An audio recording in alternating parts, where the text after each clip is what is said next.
3장 1. 그로부터 10년 동안 나는 이사벨과 레리를 한 번도 만나지 못했다. 다만 엘리엇과는 그 전보다 훨씬 더 자주 만나고 있었다. 그 이유는 나중에 설명할 것이다. 때문에 이사벨의 근황에 대해서는 이따금 엘리엇한테 듣고 있었다. 하지만 그도 레리의 소식은 알지 못했다. 제가 알기론 파리에 아직 살고 있긴 합니다. 하지만 별로 마주칠 기회는 없을 것 같군요. 워낙 서로 사는 세계가 다르니까요. 그리고 약간 자만심이 어린 말투로 덧붙였다. 그렇게 초라한 인생으로 전락해버리다니 정말 유감스럽습니다. 집안도 괜찮은 청년이었는데 나를 믿고 따라왔다면 사교계에서 한가닥 하는 인물로 클 수 있었을 텐데 말입니다. 어쨌거나 이사벨한테는 잘된 일이지만요. 나는 엘리엇처럼 한정된 계층의 사람들만 만나지는 않았기 때문에 파리에서 상당히 많은 사람들을 알고 있었다. 엘리엇이라면 탐탁지 않게 여길 만한 사람들이었다. 머무는 기간이 짧긴 했지만 나는 꽤 자주 파리에 들렀고 그때마다 지인들에게 혹시 레리를 만난 적이 있는지 또는 어떤 소식이라도 들었는지 물어보았다. 레리와 대강 안면이 있는 사람은 몇 명 있었지만 그와 가깝게 지내는 사람은 아무도 없어서 그의 소식은 들을 수가 없었다. 그가 자주 가던 식당에도 가보았지만 주인 말로는 그의 얼굴을 본 지가 꽤 오래되었다고 했다. 오랫동안 뜸한 걸 보면 파리를 떠난 게 아니냐는 얘기였다. 나는 근처에 사는 사람들이라면 의뢰 자주 가는 몽파르나스 거리의 카페 어느 곳에서도 그를 만나지 못했다. 이사벨이 파리를 떠난 후 그는 그리스로 여행을 떠날 생각이었지만 그 계획은 곧 포기했다. 그 후에 무엇을 하며 지냈는지에 대해서는 나도 시간이 한참 흐른 뒤에야 그 자신에게서 들었다. 하지만 나는 그 내용을 지금 독자 여러분에게 들려주려고 한다. 사건들을 가급적 연대순으로 소개하는 것이 더 편리하리라 생각하기 때문이다. 그는 그의 여름을 줄곧 파리에서 지냈고 가을이 제법 깊어질 때까지도 쉬지 않고 계속 공부를 했다고 했다. 그러다가 공부를 좀 쉬어야겠다는 생각이 들었습니다. 2년간 매일 하루에 8에서 10시간씩 공부를 했으니까요. 그래서 탄광으로 가서 일을 했지요. 뭘 했다고? 그는 놀란 나를 보고 재미있다는 듯 웃었다. 몇 달쯤 육체 노동을 해보는 것도 좋을 것 같아서요. 생각들을 정리하고 또 나 자신을 정리하는 기회가 될 거라 생각했어요. 나는 아무 말도 하지 않았다. 그가 엉뚱한 행동을 한 이유가 정말 그것뿐인지 아니면 이사벨과의 파혼이 영향을 미쳤는지 알 수가 없었기 때문이다. 사실 나는 그가 이사벨을 얼마나 깊이 사랑하는지 알지 못했다. 대부분의 사람들은 사랑에 빠지면 갖가지 이유를 만들어 내 자신의 행동이 옳다고 스스로를 납득시킨다. 나는 그렇기 때문에 많은 결혼이 불행한 결말로 끝나는 것이라고 생각한다. 그들은 마치 상대가 사기꾼인 줄 알면서도 친한 친구이기 때문에 자신의 일을 맡기는 사람들과 비슷하다. 사기꾼에게는 사기꾼의 본분이 먼저고 친구로서의 본분은 나중임을 믿고 싶지 않은 그들은 상대가 다른 사람한테는 아무리 나쁜 짓을 하더라도 자신에게만은 그러지 않으리라고 확신한다. 레이리는 강한 소신을 가진 사람이므로 이사벨 때문에 자신이 원하는 인생을 포기하지는 않았다. 하지만 그런 그에게도 이사벨을 잃는 것이 생각했던 것보다 훨씬 고통스러웠을지도 모른다. 대부분 사람들의 심리와 마찬가지로 그 역시 두 마리 토끼를 다 잡고 싶었을지도 모른다. 계속 해보게. 책들이랑 옷가지를 트렁크 몇 개에 싸서 아메리칸 익스프레스에 맡겼습니다. 그리고 당장 입을 옷 한 벌과 속옷들만 조금 챙겨서 바로 떠났지요. 제 그리스어 선생님한테 여동생이 있었는데 그녀의 남편이 랑스 근처에 있는 탄광 주인이었어요. 그래서 선생님이 탄광 주인한테 들고 갈 소개장을 써주었어요. 랑스를 아시나요? 모르겠는데. 프랑스 북부인데 벨기에와의 국경에서 그리 멀지 않은 곳이죠. 랑스에 내려 역 바로 옆에 있는 호텔에서 하룻밤 잔 다음 이튿날 열차를 타고 탄광으로 갔습니다. 탄광촌에 가보신 적 있으세요? 영국에서 본 적이 있지. 아마 어딜 가나 탄광은 비슷할 거예요. 탄광이 있고 주인 집이 있고 아주 똑같이 생긴 작고 말끔한 2층 집들이 쭉 늘어서 있었어요. 워낙 단조로운 모습이라 조금 우울한 느낌도 주고요. 새로 지은 것처럼 보이는 볼품없는 교회가 하나 있었고 술집도 몇 개 있었어요. 제가 도착한 날은 상당히 바람이 차갑고 추운 데다가 비까지 부슬부슬 내렸죠. 우선 사무실로 가서 소개장을 보여주었습니다. 주인은 퉁퉁하게 살이 찐 작은 사내였는데 볼이 불그스름했어요. 식욕이 무척 좋은 남자일 것 같았죠. 전쟁 때 광부들이 많이 죽어서 일꾼이 부족하다고 그러더군요. 거기서 일하는 사람들 중엔 폴란드인이 상당히 많았어요. 어림잡아도 200~300명은 되겠더라고요. 탄광 주인이 제게 몇 가지를 물어봤는데 내가 미국인인 게 못마땅한 눈치였습니다. 약간 수상쩍게 보는 것 같았어요. 하지만 자기 처남이 써준 소개장에 나에 대해서 좋게 씌어 있으니까 어쨌든 고용해 주었어요. 그는 우선 나보고 땅 위에서 일을 하라고 그랬는데 제가 지하에서 일하고 싶다고 말했죠.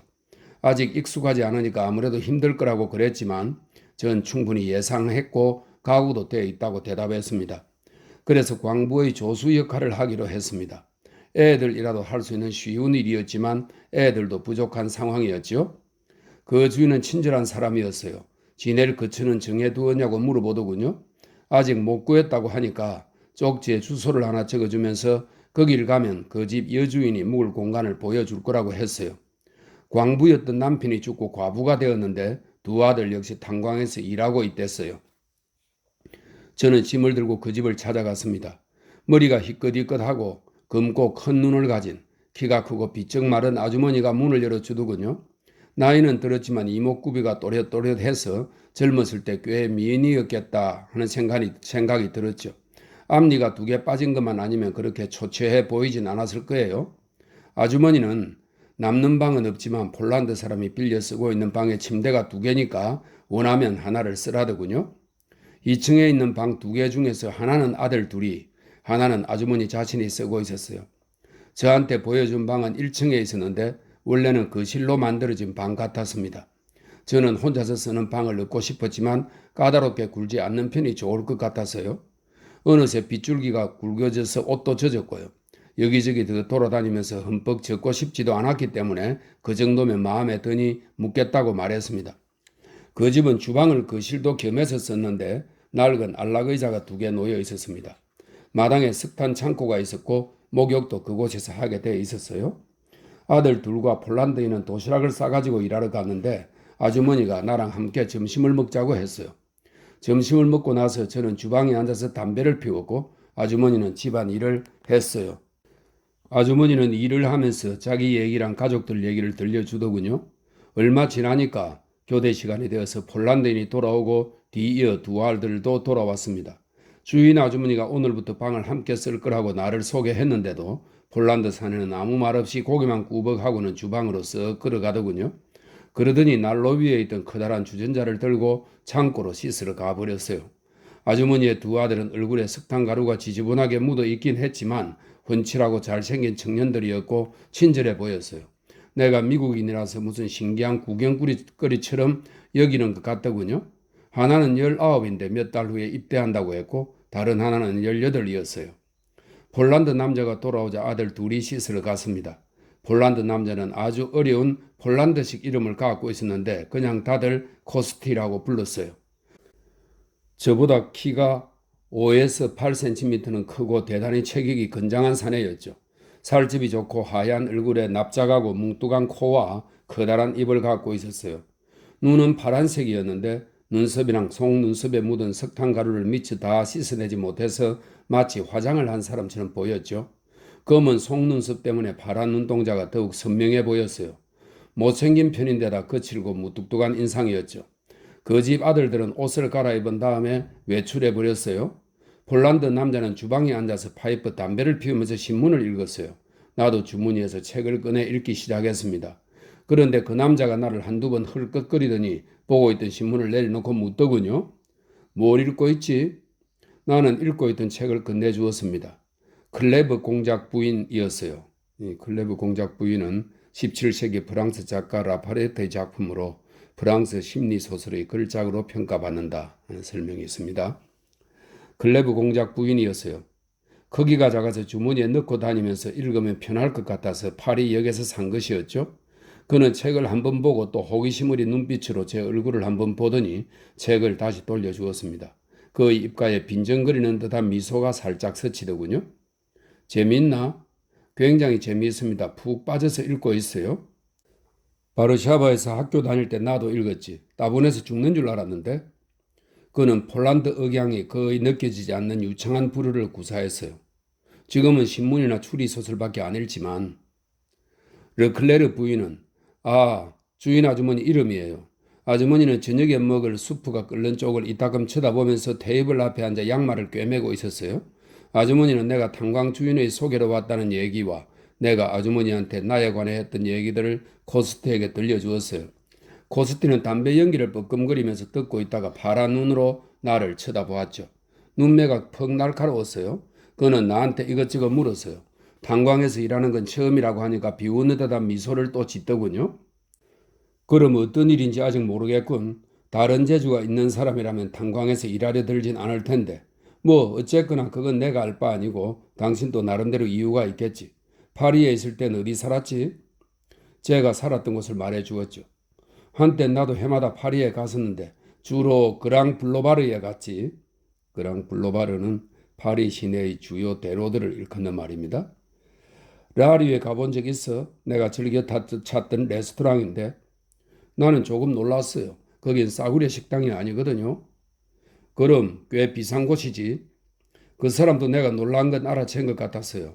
또 비웃는 듯한 미소를 지었거든요. 하지만 더 이상 설명할 필요는 없다고 생각한 모양이었어요.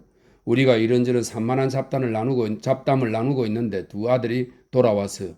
다 함께 저녁을 먹었죠. 식사가 끝나자 코스티가 술집에 가서 맥주나 한잔 하자고 그러더군요. 상당히 넓은 홀 한쪽 끝에 술을 내놓는 바가 있고 윗면을 대리석으로 만든 테이블들과 나무 의자들이 놓여 있었죠. 자동 피아노가 있었는데 누군가 동전을 넣어놓아서 댄스곡이 흘러나오고 있었어요. 우리 말고 테이블 최고태만 손님들이 앉아있더군요. 코스티가 저들어 벨로트를 할 줄 아느냐고. 벨로트는 카드 게임의 일종입니다. 벨로트를 할 줄 아느냐고 묻더군요. 학교 다닐 때 친구들한테 배워서 안다고 그랬더니 그가 맥주 내기를 제안했어요. 내가 좋다고 하자 그는 종업원한테 카드를 가져오게 했죠. 첫 번째도 두 번째도 제가 져서 계속 맥주를 샀답니다. 그 다음엔 그가 돈 내기를 하자더군요. 이번에도 그가 계속 따고 전 계속 잃었어요. 판돈이야 크지 않았지만 전 몇 프랑을 잃고 말았죠. 게임도 이기고 맥주도 적당히 들어가자 기분이 좋아졌는지 그는 말을 많이 하기 시작했어요.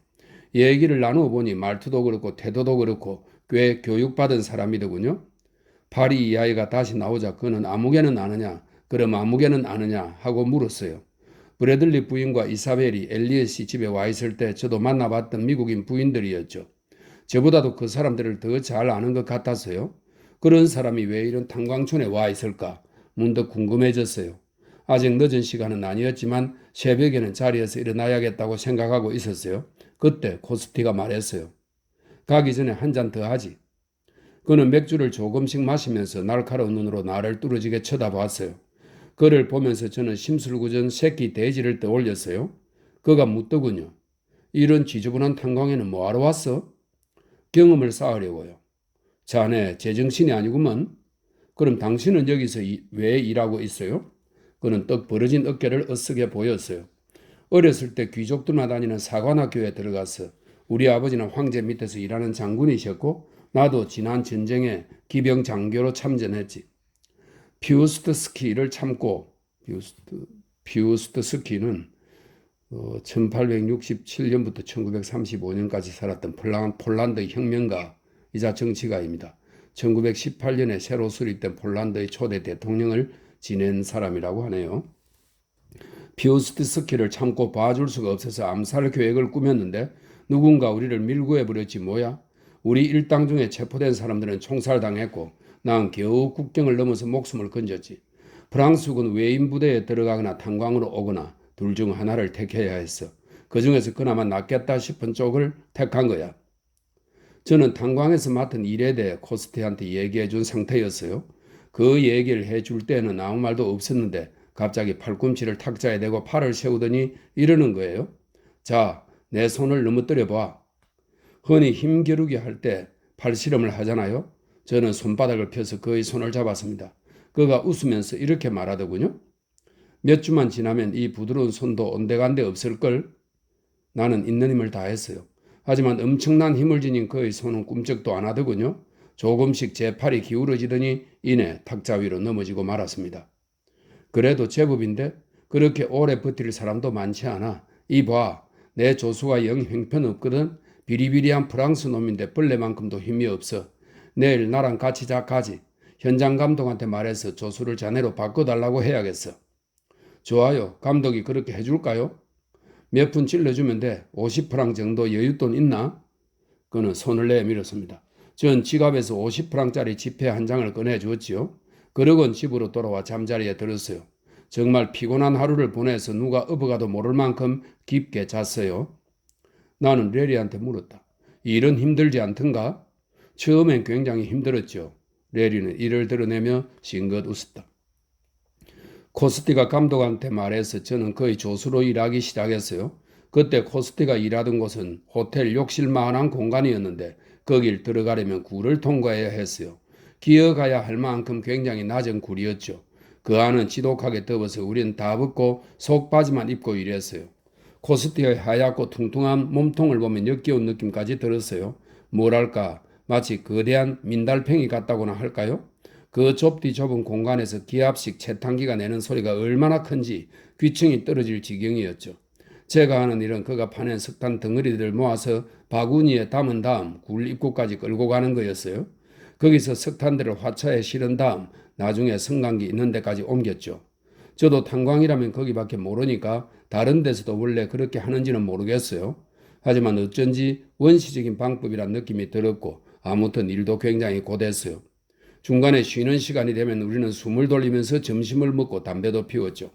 하루 일이 끝난 후 상쾌하게 목욕을 하고 나면 그리 기분이 나쁘지만은 않았어요. 그땐 발이 깨끗할 틈이 없었죠.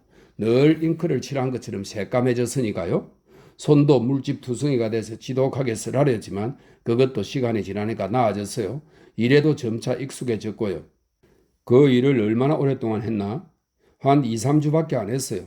석탄을 성강기까지 운반하는 화차를 견인차가 끌어옮기게 되어 있었는데 견인차 운전사가 기계에 통 서툴러서 툭 하면 엔진이 고장나곤 했어요. 그러다가 한 번은 견인차가 아무리 해도 움직이질 않는 거예요. 운전사는 어쩔 줄 몰라 땀을 뻘뻘 흘렸고요. 그런데 다행히 제가 기계를 웬만큼 아는 편이에요. 그래서 손을 좀 봤더니 30분쯤 후에 다시 움직이기 시작했죠. 현장 감독이 탄광 주인한테 그 얘기를 했던 모양이에요. 주인이 절 보자고 하더니 자동차에 대해 아느냐고 묻더군요. 그래서 결국 제가 견인차를 운전하기 시작했어요. 물론 좀 지루한 일이긴 했지만 한결 편하던걸요. 그 후론 견인차 때문에 속 썩는 일이 없어지자 다들 좋아했고요. 하지만 코스티는 내가 옆에 없어져 잔뜩 화가 났지요.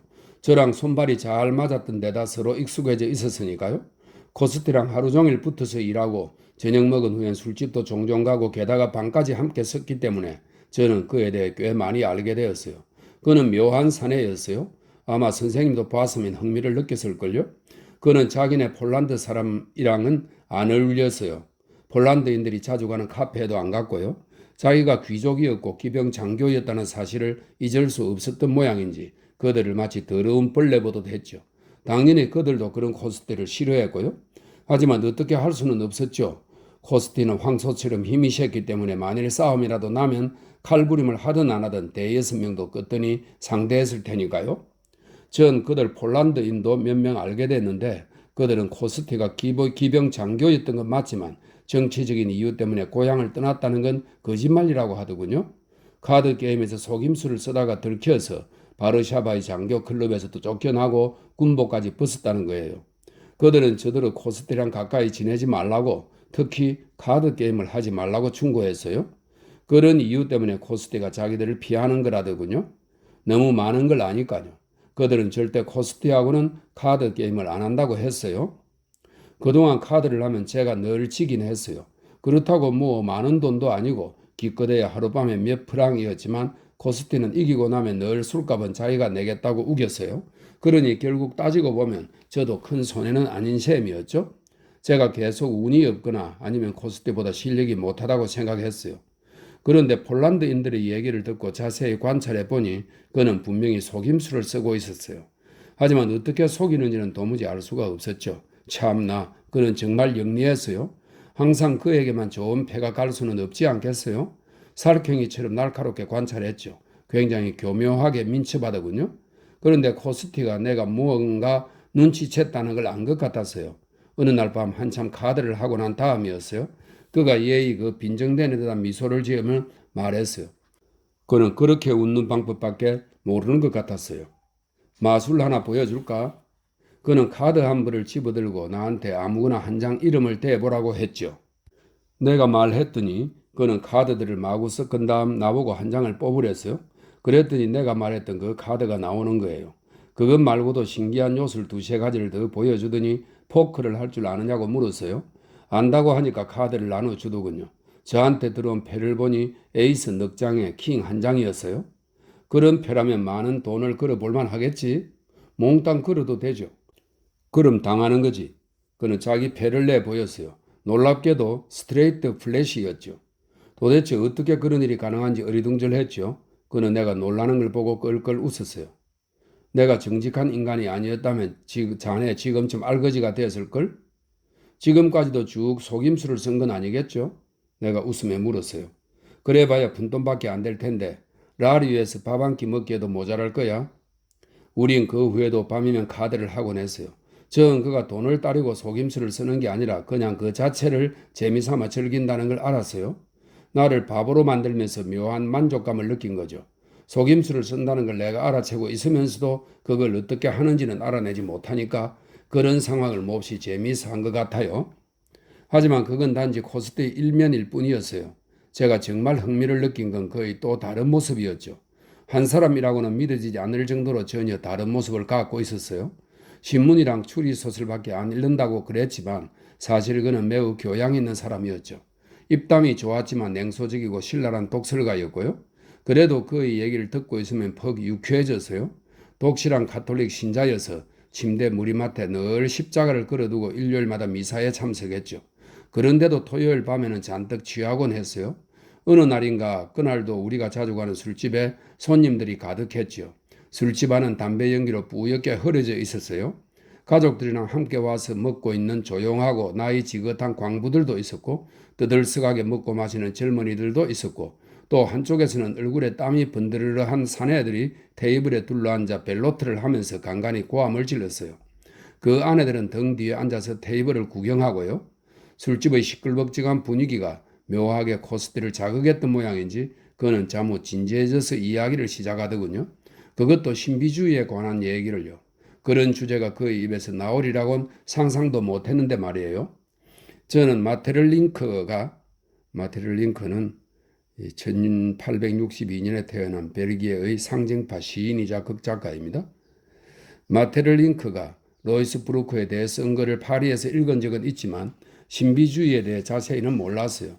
그런데 코스티는 플로티노스, 디오니시우스, 구두장이 야코페 비메, 마이스트 에크하르트까지 줄줄이 꿰두군요. 그렇게 극우의 술고래한테서 세상과 단절하고 사는 냉소적인 사내의 입에서 사물의 궁극적인 실체니 신과의 합일에서 오는 행복이니 하는 얘기들이 나오는 걸 듣고 있으니 정말 묘한 기분이었어요. 전부 처음 듣는 얘기들이라 흥분도 되고 어리둥절하기도 했죠. 뭐랄까 칠흑칠흑 깜깜한 방에서 홀로 잠이 깨어 누워 있는데 갑자기 커튼 사이로 가느다란 빛이 들어온 기분이 들었어요.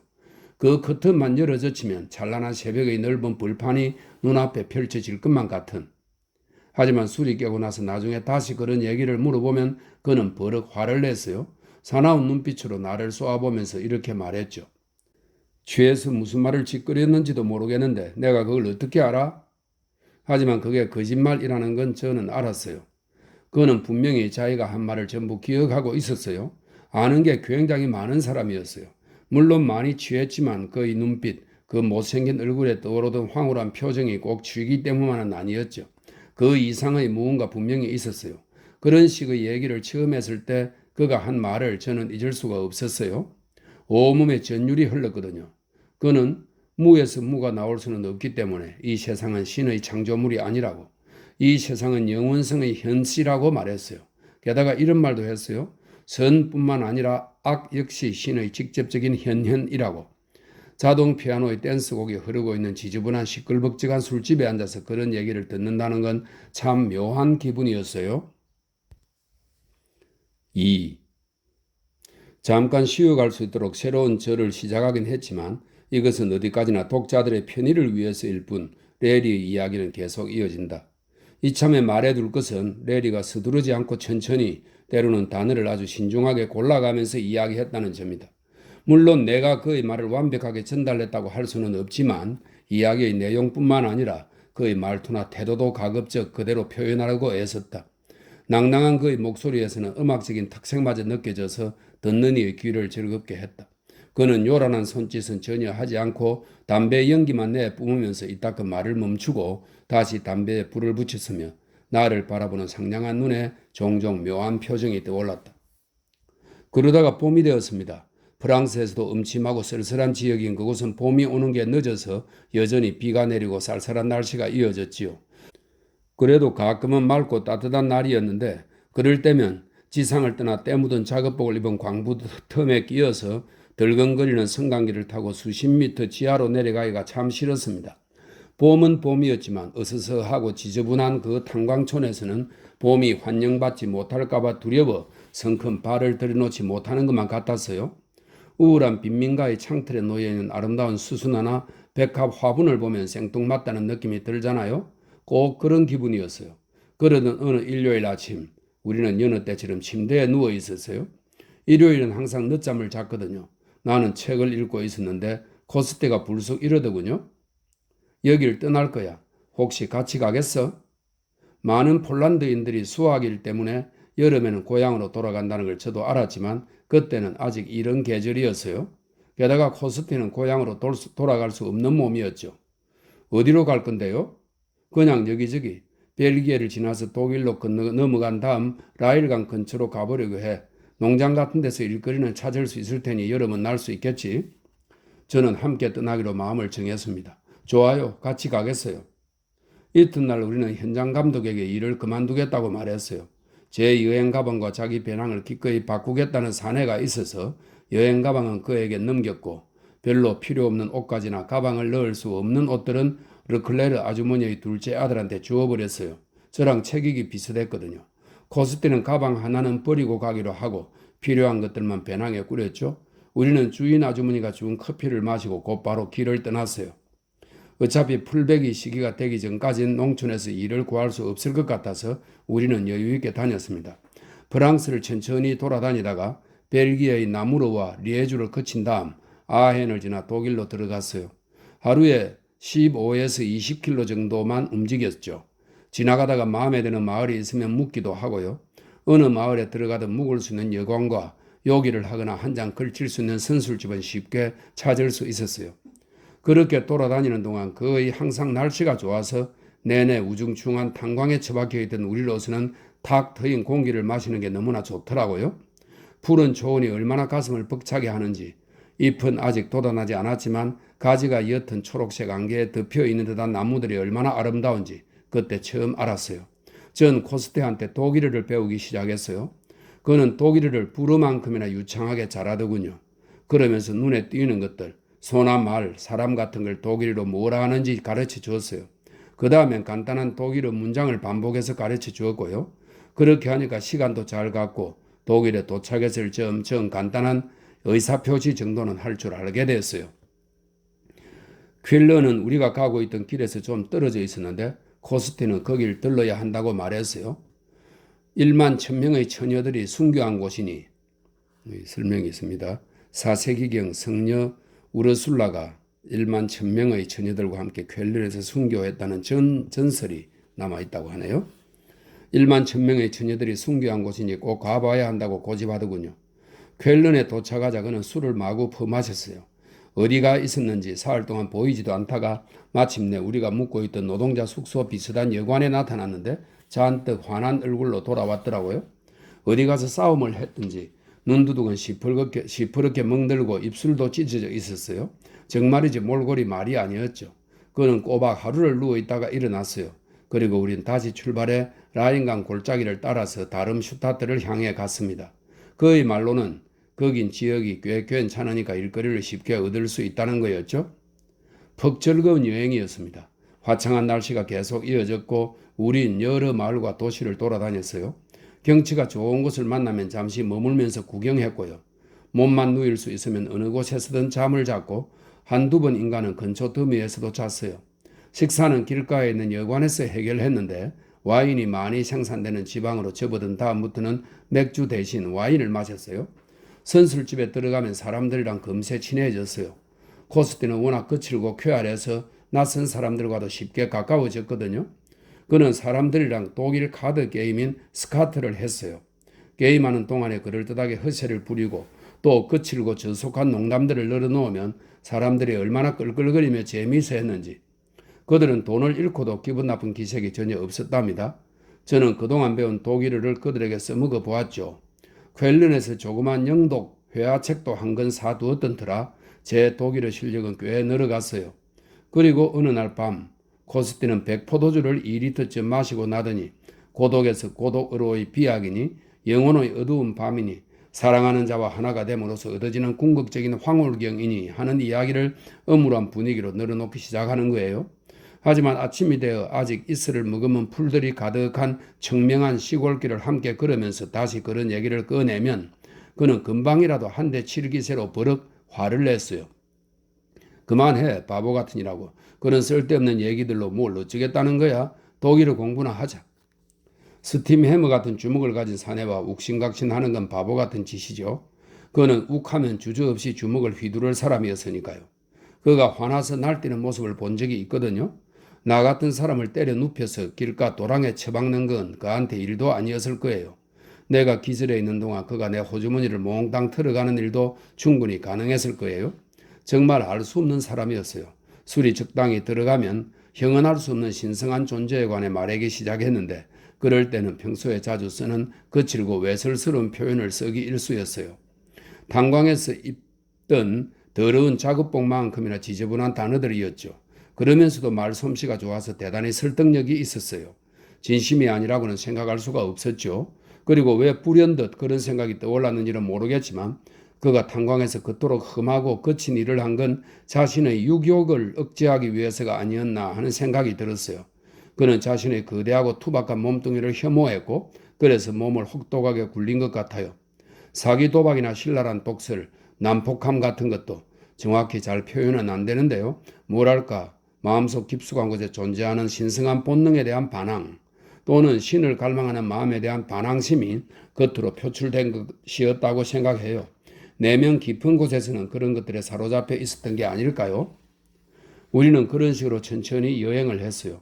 그러다가 봄이 거의 끝나고 나무들도 초록색 잎이 무성해졌죠. 포도밭의 포도들도 제법 연글기 시작했고요. 우리는 되게 울퉁불퉁한 흙길로 다녔는데 흙먼지가 갈수록 심해졌어요. 다름슈타트 근처에 도착하자 코스티가 일거리를 찾아보자고 했어요. 여비도 얼마 후면 바닥날 것 같았고요. 제 지갑에 여행자 수표가 몇 장 있었지만 버틸 수 있는 한은 가급적 쓰지 않을 생각이었어요. 좀 괜찮아 보이는 농가가 눈에 띄면 들어가서 일손이 2명쯤 필요하지 않느냐고 물었죠. 아마 누가 봐도 우린 별로 호감 가는 사내들이 아니었을 거예요. 흙먼지와 땀으로 지저분하게 짝이 없었으니까요. 코스티는 영락없는 시골 불황자 꼴이었고 저도 별반 나을 게 없었어요. 가는 곳마다 거절당했죠. 어떤 농가 주인이 코스티는 쓸 생각이 있지만 나는 싫다고 하니까 코스티가 우린 단짝이라 떨어질 수가 없다고 말했어요. 제가 그에게 혼자라도 일을 하라고 하니까 그는 싫다고 하더군요. 저는 좀 놀랐어요. 코스티가 나를 좋아한다는 건 알고 있었어요. 내가 그다지 쓸모있는 존재도 아니었으니까 좋아하는 이유는 알 수가 없었지만요. 하지만 같이 일할 수 없다고 해서 일자리를 거절할 만큼 저를 좋아할 줄은 몰랐어요. 다시 길을 걸어가는 동안 조금 양심의 가책이 느껴지더군요. 사실 저는 그를 별로 좋아하지 않았고 오히려 약간 혐오감까지 느끼고 있었으니까요. 하지만 내가 그 농가에서 일에 대해 고맙다는 말을 하려고 하자 그는 내가 무안할 만큼 말을 잘라버리더군요. 그래도 마침내 행운이 찾아왔습니다. 분지에 있는 어떤 마을을 지나는 중에 정축 때문에 약간 산만하긴 하지만 썩 괜찮아 보이는 농가를 하나 발견했습니다. 문을 두드리니 어떤 여자가 나와서 열어주더군요. 우리는 평소처럼 우리를 소개했습니다. 임금은 받지 않아도 된다. 다만 숙식만 해결되면 기꺼이 일을 하겠다 하고 부탁했죠. 여자는 뜻밖에도 우리를 쫓아버리지 않고 잠깐 기다리라고 하더군요. 여자가 집 안쪽에다 대고 누굴 부르니까 잠시 후 어떤 남자가 나왔어요. 그는 우리를 찬찬히 뜯어보더니 어디서 왔냐고 물었어요. 신분증도 보자고 했죠. 그는 내가 미국인임을 알고 나자 나를 다시 한번 쳐다봤어요. 썩 마음에 드는 눈치는 아니었지만 그래도 어쨌든 들어와서 포도주를 한잔하자고 그러더군요. 다 함께 주방으로 들어가서 앉았지요. 현관을 열어주었던 여자가 큰 포도주 병이랑 잔들을 내왔어요. 남자는 자기가 쓰던 일꾼이 소에게 바쳐서 병원에 입원했는데 수학기가 될 때까지도 회복이 안 될 것 같다고 말했어요. 게다가 전쟁 때 나가서들 많이 죽고 또 요즘은 라인강 주변에 들어선 공장들로 다 몰려가 버려서 일손 구하기가 여간 힘들지 않다고 그러더군요. 우리도 그런 점들을 알고 있어서 은근히 기대하고 있긴 했어요. 어쨌든 결론만 말하면 그는 우리를 고용해 주었어요. 그 집엔 방이 많았지만 그는 우리를 집안에 들이긴 싫었던 모양이에요. 근초를 두는 헛간에 들어가면 위층에 침대가 2개 있으니 거기서 자라고 하더군요. 일은 별로 힘들지 않았어요. 소와 돼지들을 돌보고 농기계 같은 게 고장나면 손봐주는 것 따위라서 시간이 제법 남았거든요. 전 상쾌한 냄새가 나는 초원이 참 좋았어요. 저녁이면 여기저기 한가롭게 거닐면서 공상에 잠겼죠. 나름대로 만족스러운 생활이었어요. 그 집 가족은 주인인 베크 부부와 과부인 며느리, 손자들 뿐이었어요. 베크 씨는 몸집이 좋고 머리가 희끗희끗한 40대 후반의 남자였는데 전쟁 때 다친 다리를 여전히 쩔룩거렸죠. 그는 다리의 심한 통증을 잊기 위해서 술을 마셨어요. 잠자리에 덜 무렵이면 되게 근하게 취한 상태였죠. 베크 씨랑 코스티는 금방 친해져서 저녁 식사 후엔 곧잘 선술집에 가서 함께 스카트를 하고 술을 마셨어요. 베크 부인은 예전에 하녀였대요. 고아원에서 자란 여자인데 베크 씨가 전처랑 사별하고 나서 그녀와 결혼했다고 하더군요. 베크 씨보다 훨씬 젊은 데다 여인으로서의 성숙미가 물씬 났고 발그레한 볼과 아름다운 금발에 육감적인 느낌을 풍겼죠. 코스트는 곧 베크 부인한테 추파를 던져버리고 작심한 모양이더군요. 저는 바보같이 굴지 말라고 말렸어요. 그러다 행여 둘 다 좋은 일자리를 잃게 될지 모르니까요. 하지만 그는 콧방귀를 뀌면서 남편이 그녀를 만족시키지 못하니까 분명히 굶주려 있을 거라고 말했어요. 코스티한테 예의나 도덕 따위 얘기해봐야 소용없다는 걸 알았지만 그래도 조심하라고 일렀어요. 다행히 베크 씨가 아무 눈치를 못 챈다고 하더라도 그 집 며느리 눈도 있으니까요. 며느리 이름은 엘리였어요. 살집이 좋고 서른이 훨씬 안 된 젊은 여자였죠. 눈과 머리칼은 검은색이었고 혈색이 좋지 않은 조금 각진 얼굴로 늘 무뚝뚝하고 셀쪽한 표정이었어요. 베르댕에서 이 베르댕은 프랑스 유명한 요새로 1차 세계대전 중 치열한 격전지였다는 설명이 있네요. 베르댕에서 남편이 전사했다는데 그때까지도 상복을 입고 있었죠. 굉장히 신앙심이 깊어서 일요일마다 마을까지 걸어가 아침 미사를 드리고 저녁이 되면 또 저녁 기도를 하러 갔어요. 아이들은 셋이었는데 막내는 남편이 죽은 후에 태어났다더군요. 식사를 할 때도 아이들을 나무랄 때 빼고는 말이 없었고요. 농가 일은 거의 하지 않고 대부분의 시간을 아이들을 돌보며 보냈어요. 그리고 저녁이면 혼자 거실에 앉아서 소설 책을 읽었는데 아이가 혹시 울지 않나 보려고 늘 문을 열어놓고 있었죠. 베크 부인과 엘리는 사이가 안 좋았어요. 엘리는 자기 시어머니가 고아인데다 하녀였다고 그녀를 멸시했어요. 그런 여자가 집안의 여주인으로 자기한테 이래라 저래라 하는 걸 끔찍이도 싫어했죠. 부유한 농부의 딸이었던 엘리는 결혼할 때 지참금도 꽤 가져왔나 봐요. 학교도 시골에서 다닌 게 아니라 가까운 도시인 셔빙겐베르그에 있는 여학교를 나왔다니까 교육도 상당히 받은 거죠. 베크 부인은 14살 때 그 농장에 오게 되었다는데 겨우 읽고 쓸 줄만 알았어요. 그런 점도 두 여자의 사이가 안 좋았던 이유 중 하나였죠. 엘리는 틈만 나면 자기가 좀 배운 사람이라는 걸 과시하고 싶어 했어요. 그럴 때마다 베크 부인은 얼굴이 시뻘개져서 농부 아낙네가 그런 건 알아 뭐하느냐고 면박을 지었고요. 엘리는 남편의 군분표를 늘 손목에 차고 다녔는데 그럴 때마다 그걸 쳐다보면서 셀쭉한 얼굴로 인상을 쓰면서 이렇게 대꾸했어요. 난 농부 아낙네가 아니라 농부의 미망인이에요. 나를 위해 싸우다 전사한 영웅의 미망인이라고요. 그러면 딱한 베크 씨는 하던 일을 손에서 놓고 두 사람을 달래야 했습니다. 내가 잠시 끼어들어 레리한테 물었다. 그런데 그들은 자네를 어떻게 생각했나? 내가 미군 탈영병이라 고국에 돌아가지도 못하고 돌아가도 감옥에 들어갈 처지라고 생각하고 있었어요. 그래서 베크 씨나 코스티랑 어울려서 선술집에 술 마시러 가는 걸 좋아하지 않는 거라고 생각했어요. 사람들의 주목을 받는다든지 행여 마을 경찰관이라도 만나 이것저것 질문을 받을까봐 걱정하는 줄 알고 있었죠. 내가 독일어를 공부하고 있다는 것을 알자 엘리는 학교 시절에 책들을 꺼내와서는 공부를 도와주겠다고 했어요. 그래서 저녁을 먹고 나면 엘리랑 함께 거실에 앉아 독일어 공부를 했어요. 그럴 때면 베크 부인은 주방에 혼자 있었고요. 제가 큰 소리를 읽으면 엘리가 억양을 바로잡아 주기도 하고 내가 잘 이해하지 못하는 단어들을 설명해 주었죠. 아마 꼭 나를 도와주고 싶어서라기보다는 베크 부인한테 자랑하고 싶어서 그랬던 것 같아요. 한편 코스티는 베크 부인을 꼬여보려고 애썼는데 성과가 없었어요. 그녀는 명랑하고 유쾌한 타입이라 농담도 곧잘 하면서 코스티랑 깔깔대며 웃었어요. 코스티도 여자 다루는 법을 아는 남자였고요. 아마 베크 부인은 그의 속셈을 눈치채고 속으로는 우쭐한 기분도 느꼈을 겁니다. 하지만 어느 날인가 코스티가 은근슬쩍 그녀 몸에 손을 대자 그녀는 어디다 손을 대냐면서 찰싹 따귀를 올려붙였지 뭐예요? 아마 얼얼할 정도로 세게 쳤던 모양이에요. 레리는 잠깐 말을 멈추더니 약간 수줍게 미소를 지었다. 전 제 자신을 여자들이 좋아할 스타일이라고 생각해 본 적이 한 번도 없어요. 그런데 문득 베크 부인이 나를 좋아하는 게 아닌가 하는 생각이 들더군요. 그런 생각이 들자 다소 불편해졌어요. 그녀는 나보다 나이도 한참 위였고 베크 씨가 우리한테 굉장히 잘해줬으니까요. 식사 시간에는 베크 부인이 음식을 접시에 담아 나누어 주었는데 가만히 보니까 항상 제 접시에 다른 사람들보다 더 듬뿍 담아주는 거예요. 그리고 나랑 둘이 있게만 될 기회를 은근히 바라는 것 같아서요. 나를 보고 웃을 때는 은근히 유혹하는 느낌도 있었고요. 또 애인이 있냐고 물으면서 한창 젊을 때니까 이런 총구석에 있으면 여자가 많이 그리울 거라고 얘기도 했어요. 그런 것들 있잖아요, 왜? 저는 셔츠가 세 벌뿐이었는데 다 낡아 빠져 있었어요. 한 번은 베크 부인이 그런 누더기 같은 걸 입고 다니면 보기 안 좋으니 자기한테 가져오면 끼워주겠다고 하더군요. 그때 엘리도 옆에서 그 말을 들었는데 나중에 저랑 둘만 있게 되자 엘리가 수순할 게 있으면 자기가 해주겠다는 거예요. 저는 괜찮으니 신경 쓰지 말라고 그랬고요. 그런데 며칠 지나자 제 양말이랑 셔츠들이 깨끗하게 기워져 있더라고요. 우리 소지품을 놔두는 헛간 의자 위에 얌전하게 놓여 있었죠. 누가 해놓았는지는 알 수가 없었어요. 물론 저는 베크 부인 말을 그대로 믿진 않았어요. 원래 친절한 부인이니 그냥 어머니 같은 마음에서 한 말일 거라 생각했죠. 하지만 하루는 코스티가 이러더군요. 그 여자가 원하는 건 내가 아니라 자네야. 난 이미 물 건너갔다고. 말도 안 되는 소리 말아요. 내 어머니 뻘 되는 여자인걸요? 뭐가 어때? 한번 잘 해봐 친구.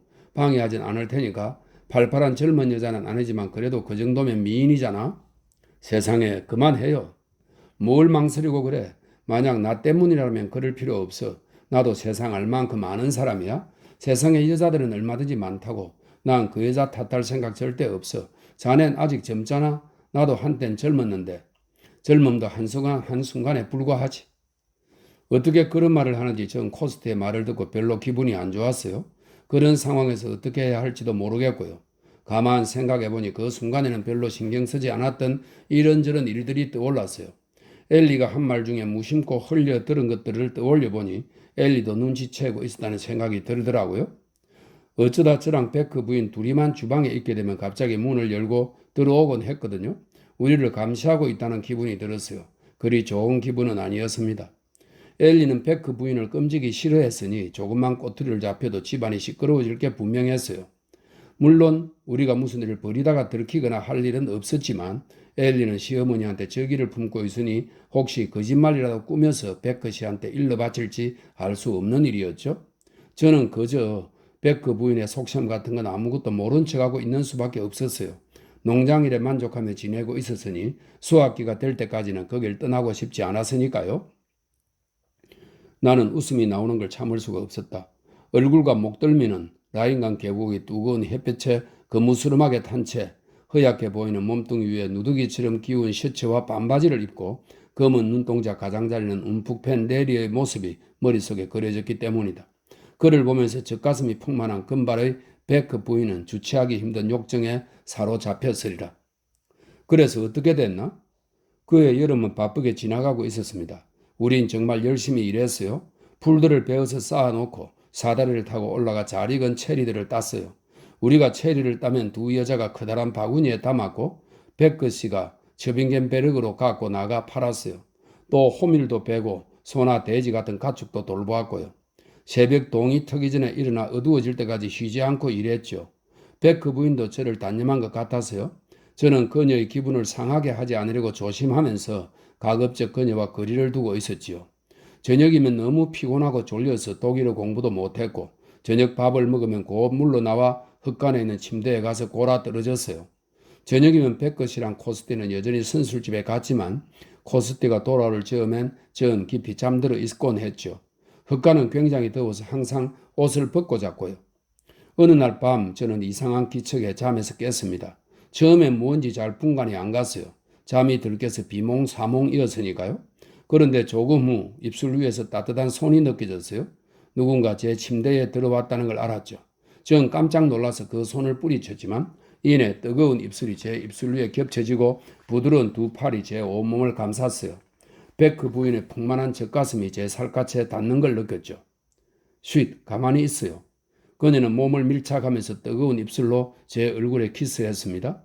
그녀의 손이 내 몸 구석구석을 더듬으며 쓰다듬었고 두 다리가 제 다리를 휘감으며 얽혔어요. 레리는 잠시 말을 멈췄다. 나는 푸훗 하고 웃었다. 그래서 어떻게 했어? 레리는 뭘 그런 걸 물어보느냐는 듯한 미소를 지었다. 살짝 얼굴까지 붉어졌다. 제가 뭘 어떻게 할 수 있었겠어요? 코스티는 옆의 침대에서 거칠게 시건거리면서 잠들어 있었어요. 저는 항상 요셉이 겪은 상황이 말도 안 된다고 생각했어요. 이게 설명이 있습니다. 구약 성서 창세기에서 요셉은 주인 아내로부터 유혹을 받고 거기에 넘어가지 않지만 그녀가 남편에게 요셉이 자기를 유혹했다고 누명을 씌워 요셉은 감옥에 가게 된다 하는 성서 이야기입니다. 저는 항상 요셉이 겪은 상황이 말도 안 된다고 생각했어요. 저는 겨우 23이었어요. 소란을 피우면서 그녀를 쫓아낼 수가 없었습니다. 그녀의 마음을 상하게 하고 싶지도 않았어요. 그래서 그냥 몸을 맡겼어요. 얼마 후 그녀는 침대에서 살며시 빠져나가 발끝으로 걸어서 조용히 헛간을 나갔습니다. 전 안도의 숨을 내쉬었지요. 하지만 정말 두려웠어요. 이런 정말 큰일 났군 싶더군요. 백거 씨는 평소처럼 잔뜩 취해서 귀간 뒤에 골아 떨어져 있을 가능성이 높았지만 그래도 혹시 자다가 깨서 아내가 옆에 없다는 걸 알아챘을지도 모를 일이잖아요.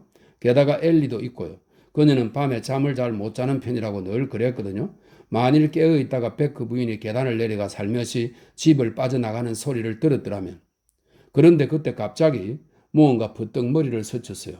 베크 부인이 침대에 있을 때 무슨 쇠붙이 같은 것이 제 피부에 닿은 게 생각났어요. 그 순간에는 주의를 기울이지 않았거든요. 왜 아시잖아요. 그런 상황에서 누구라도 그렇겠죠. 거기엔 전혀 신경을 쓰지 못했어요. 그런데 갑자기 생각이 난 거예요. 침대에 걸터 앉아서 이제 이 일을 어찌나 하고 걱정하고 있는데 너무나 놀라서 벌떡 일어나고 말았어요. 그 쇠붙이는 엘리가 늘 손목에 차고 있던 남편의 군번표였지 뭡니까? 침대에 들어와 있던 건 베크 부인이 아니라 엘리였던 거예요. 나는 웃음을 터뜨리고 말았다. 그리고 한참 동안 멈출 수가 없었다. 레리가 말했다.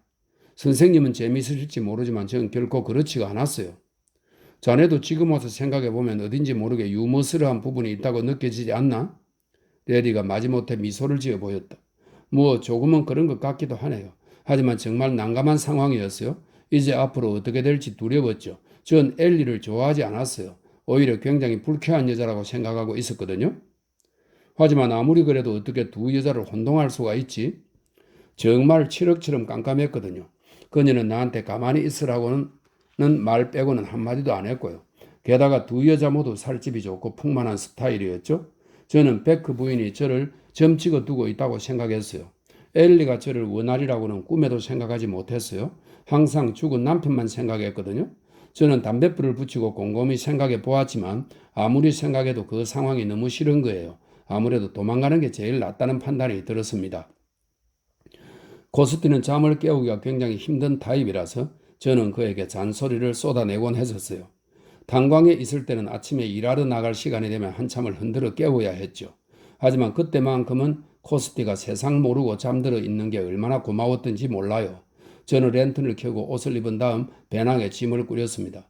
짐이라야 얼마 되지도 않아서 금세 쌌어요. 그리고 배낭을 짊어졌죠.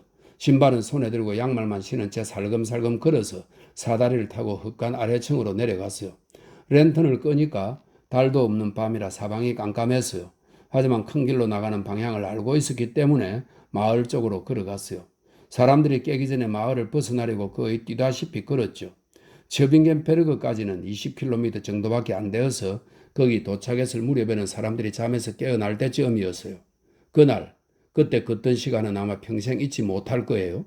제 발자국 소리와 이따금 농가에서 들리는 수탉 울음소리 말고는 아무 소리도 들리지 않았어요.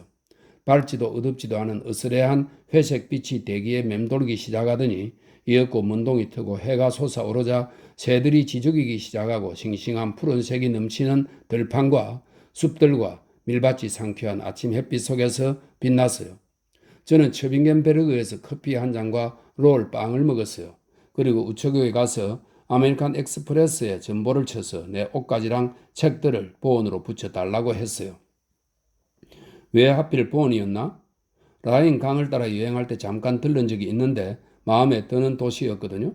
집들의 지붕과 강물 위로 쏟아지는 햇빛, 오래된 좁은 거리들, 시골 저택들과 정원과 밤나무 가로수, 로코코식으로 지은 대학 건물들, 그런 것들이 무척 마음에 들었어요. 잠시 머물러도 좋은 곳이겠다 하고 생각했더랬죠. 하지만 보온에 가기 전에 옷차림이라도 제대로 해야겠더군요. 뜨돌이 불황자 같은 몰골로는 어디 가서 방 하나 얻으려고 해도 거절당할 것 같았어요. 그래서 먼저 기차를 타고 프랑크푸르트로 가서 여행 가방과 옷가지를 좀 샀습니다. 간혹 다른 데도 왔다 갔다 했지만 어쨌든 보온에서는 1년쯤 머물렀어요. 그래, 그런 경험을 한 후에 그러니까 탄광이랑 농가에서 일을 하고 나서 무언가 얻었나? 물론입니다. 레리는 고개를 끄덕이며 미소를 지었다. 하지만 그것이 무엇인지는 말하지 않았다. 나는 그가 어떤 사람인지 잘 알고 있었다.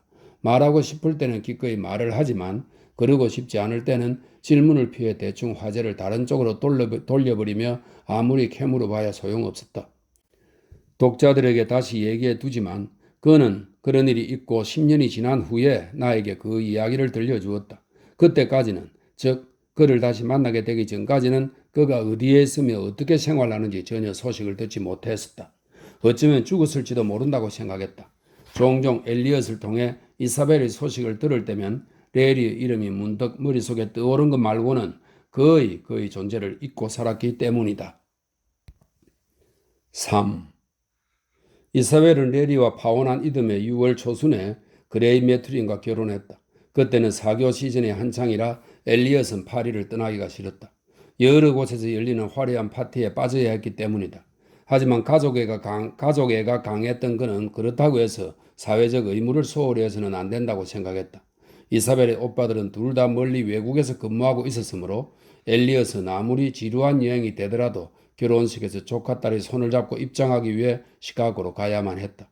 그는 프랑스 귀족들이 단두대에 오를 때도 화려하게 차려입었다는 사실을 떠올리고 일부러 런던까지 가서 새 모닝코트와 보랏빛이 도는 회색 더블 조끼와 실크 햇들을 장만했다. 그리고 파리에 돌아간 얼마 후에 나를 초대해 그것들을 보여주었다. 그는 다소 고민스러워하는 기색이었다. 평소에 즐겨 사용하는 진주 넥타이 피인이 결혼식 때 입으려고 고른 옅은 회색 넥타이와 영 어울리지 않았기 때문이다. 나는 에메랄드와 다이아몬드가 박힌 넥타이 피인을 하라고 조언했다. 제가 손님이라면 그래도 상관없겠지만요. 자리가 자리인 만큼 진주가 제격일 것 같아서 말입니다. 엘리엇은 이사벨의 결혼을 퍽 만족스러워했다. 그가 생각하는 교양과 품위의 수준에 꼭 들어맞는 현사였다. 그는 그 결혼을 놓고 찬사를 늘어놓았는데 마치 어떤 공작 미망인이 라 포시포카 가의 귀공자와 몽모랑시 가의 딸이 결혼하게 되었는데 참으로 잘 어울린다고 호들갑을 떨며 이야기하는 모습을 연상케 했다. 어찌나 흡족해 했던지 그는 나티에가 그린 프랑스 공주의 멋진 초상화를 기꺼이 결혼 선물로 주었다. 헨리 매트리는 신혼부부를 위해 에스트가에 집을 한 채 마련해 주었다. 브래들리 부인이 사는 곳과도 가깝고 헨리 매트린이 사는 레이크쇼어 드라이브의 화려한 저택에서도 별로 멀지 않은 곳이었기 때문이다. 때마침 집을 구입할 즈음 그레고리 브라바존이 시카고에 와 있어서 실내 장식은 전부 그에게 맡겼다고 했다. 엘리엇은 유럽으로 돌아와 파리 사교계의 막바지 시즌을 잠시 즐긴 다음 곧장 런던으로 와서 신혼집 사진을 내게 보여주었다. 그레고리 브라바존이 실력을 유감없이 발휘한 것 같았다. 완전히 조지 이셰풍으로 꾸며놓은 응접실은 굉장히 호화로웠다. 그레이의 서재는 뮌헨의 아말리엔부르크 궁전의 방을 모델로 삼은 것 같았으며 책을 놓을 공간이 없다는 점만 빼면 그야말로 완벽한 서재였다. 트윈베드가 항상 놓여 있다는 점만 제외하면 퐁파르드 부인을 만나러 온 루이 15세도 그레고리가 젊은 미국인 신혼부부를 위해 만들어준 그 침실에서 굉장히 만족스러운 편안함을 느꼈을 것만 같았다. 하지만 루이 15세라고 해도 이사벨의 욕실을 보면 눈이 휘둥그레졌을 것이다. 욕실은 벽이며 천장이며 욕조까지 온통 유리로 되어 있었으며 유리벽에는 금빛으로 그려진 수중 식물들 사이로 은빛 물고기떼가 헤엄치고 있었다. 물론 조그만 집이지만 헨리 말로는 꾸미는데 10만 달러쯤 들었다더군요. 어떤 사람들한테는 제법 큰 돈이겠지만요. 결혼식은 감독교회에서 거행할 수 있는 최대한의 수준으로 화려하게 치러졌다. 그는 잠옷 만족스러운 말투로 덧붙였다. 노트르담 대성당에서 치르는 결혼식만큼은 못 되었지만 그래도 개신교 교회치고는 괜찮은 편이었지요. 신문에서도 꽤 화려하게 보도를 한 모양인지 엘리엇은 오려놓은 기사를 내게 보여주었다. 결혼식 사진도 보여주었는데 사진 속의 이사벨은 화려한 웨딩드레스가 다소 거추장스러워 보이긴 하지만 몹시 아름다웠다. 덩치가 크긴 해도 근사하게 차려입은 그레이는 신랑 예복을 입고 약간 수줍어하는 것 같았다. 신부 들러리로 쓴 아가씨들의 사진, 호화로운 드레스를 입은 브래들리 부인과 특유의 우아한 태도로 새 실크헤트를 쥐고 서 있는 엘리엇과 지인들이 함께 찍은 사진도 있었다. 나는 엘리엇에게 브래들리 부인의 안부를 물었다. 많이 여위고 혈색도 안 좋아졌지만 그런대로 괜찮습니다. 그동안 이것저것 신경 쓰느라 많이 피곤해했는데 이제 다 끝났으니 마음 놓고 푹 쉴 수 있을 겁니다. 1년 뒤에 이사벨은 딸을 낳았는데 당시의 유행을 따라 조앤이라는 이름을 지어주었다.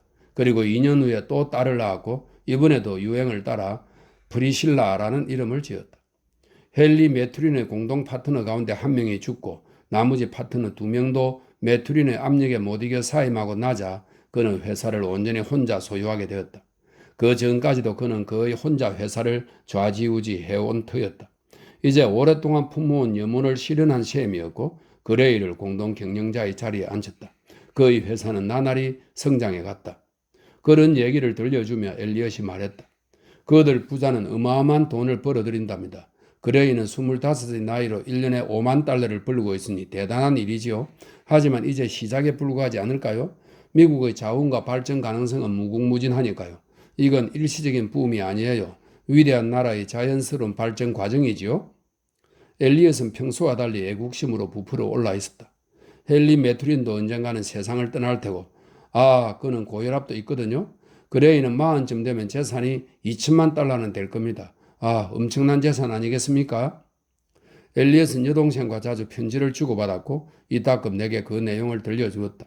그레이와 이사벨은 행복한 결혼 생활을 했고 아이들도 건강하게 자랐다. 그들의 생활은 엘리엇이 보기에 아주 흡족했다. 그들은 손님들을 초대해 후하게 대접하고 또 다른 사람들에게도 자주 초대받았다. 엘리엇은 그들 부부가 단둘이서 저녁을 먹는 일이 석 달에 한 번 있을까 말까 하다며 자랑스럽게 이야기했다. 다만 메투린 부인이 죽었을 때는 그처럼 활발한 사교 활동을 한동안 자제했다. 메투린 부인은 명망 있는 집안 출신으로 늘 혈색이 좋지 않은 여자였다. 과거 헨리 메투린의 아버지가 시골뜨기로 시카고에 입성한 이후 헨리 메투린이 시카고에서 자리를 잡으려고 노력하는 동안 그는 부인의 집안 때문에 그녀와 결혼했다. 메투린 부인을 추도하는 의미로 이사벨 부부는 1년 동안은 6명 이상 참석하는 만찬은 주최하지 않았다. 저는 8명이 가장 이상적이라고 늘 말합니다. 어떤 상황에서든 밝은 면을 봐야 한다는 투로 엘리엇이 말했다. 참석자가 골고루 이야기를 나눌 수 있는 친밀한 분위기를 조성하면서도 파티라는 인상을 줄 만큼의 숫자는 되니까요.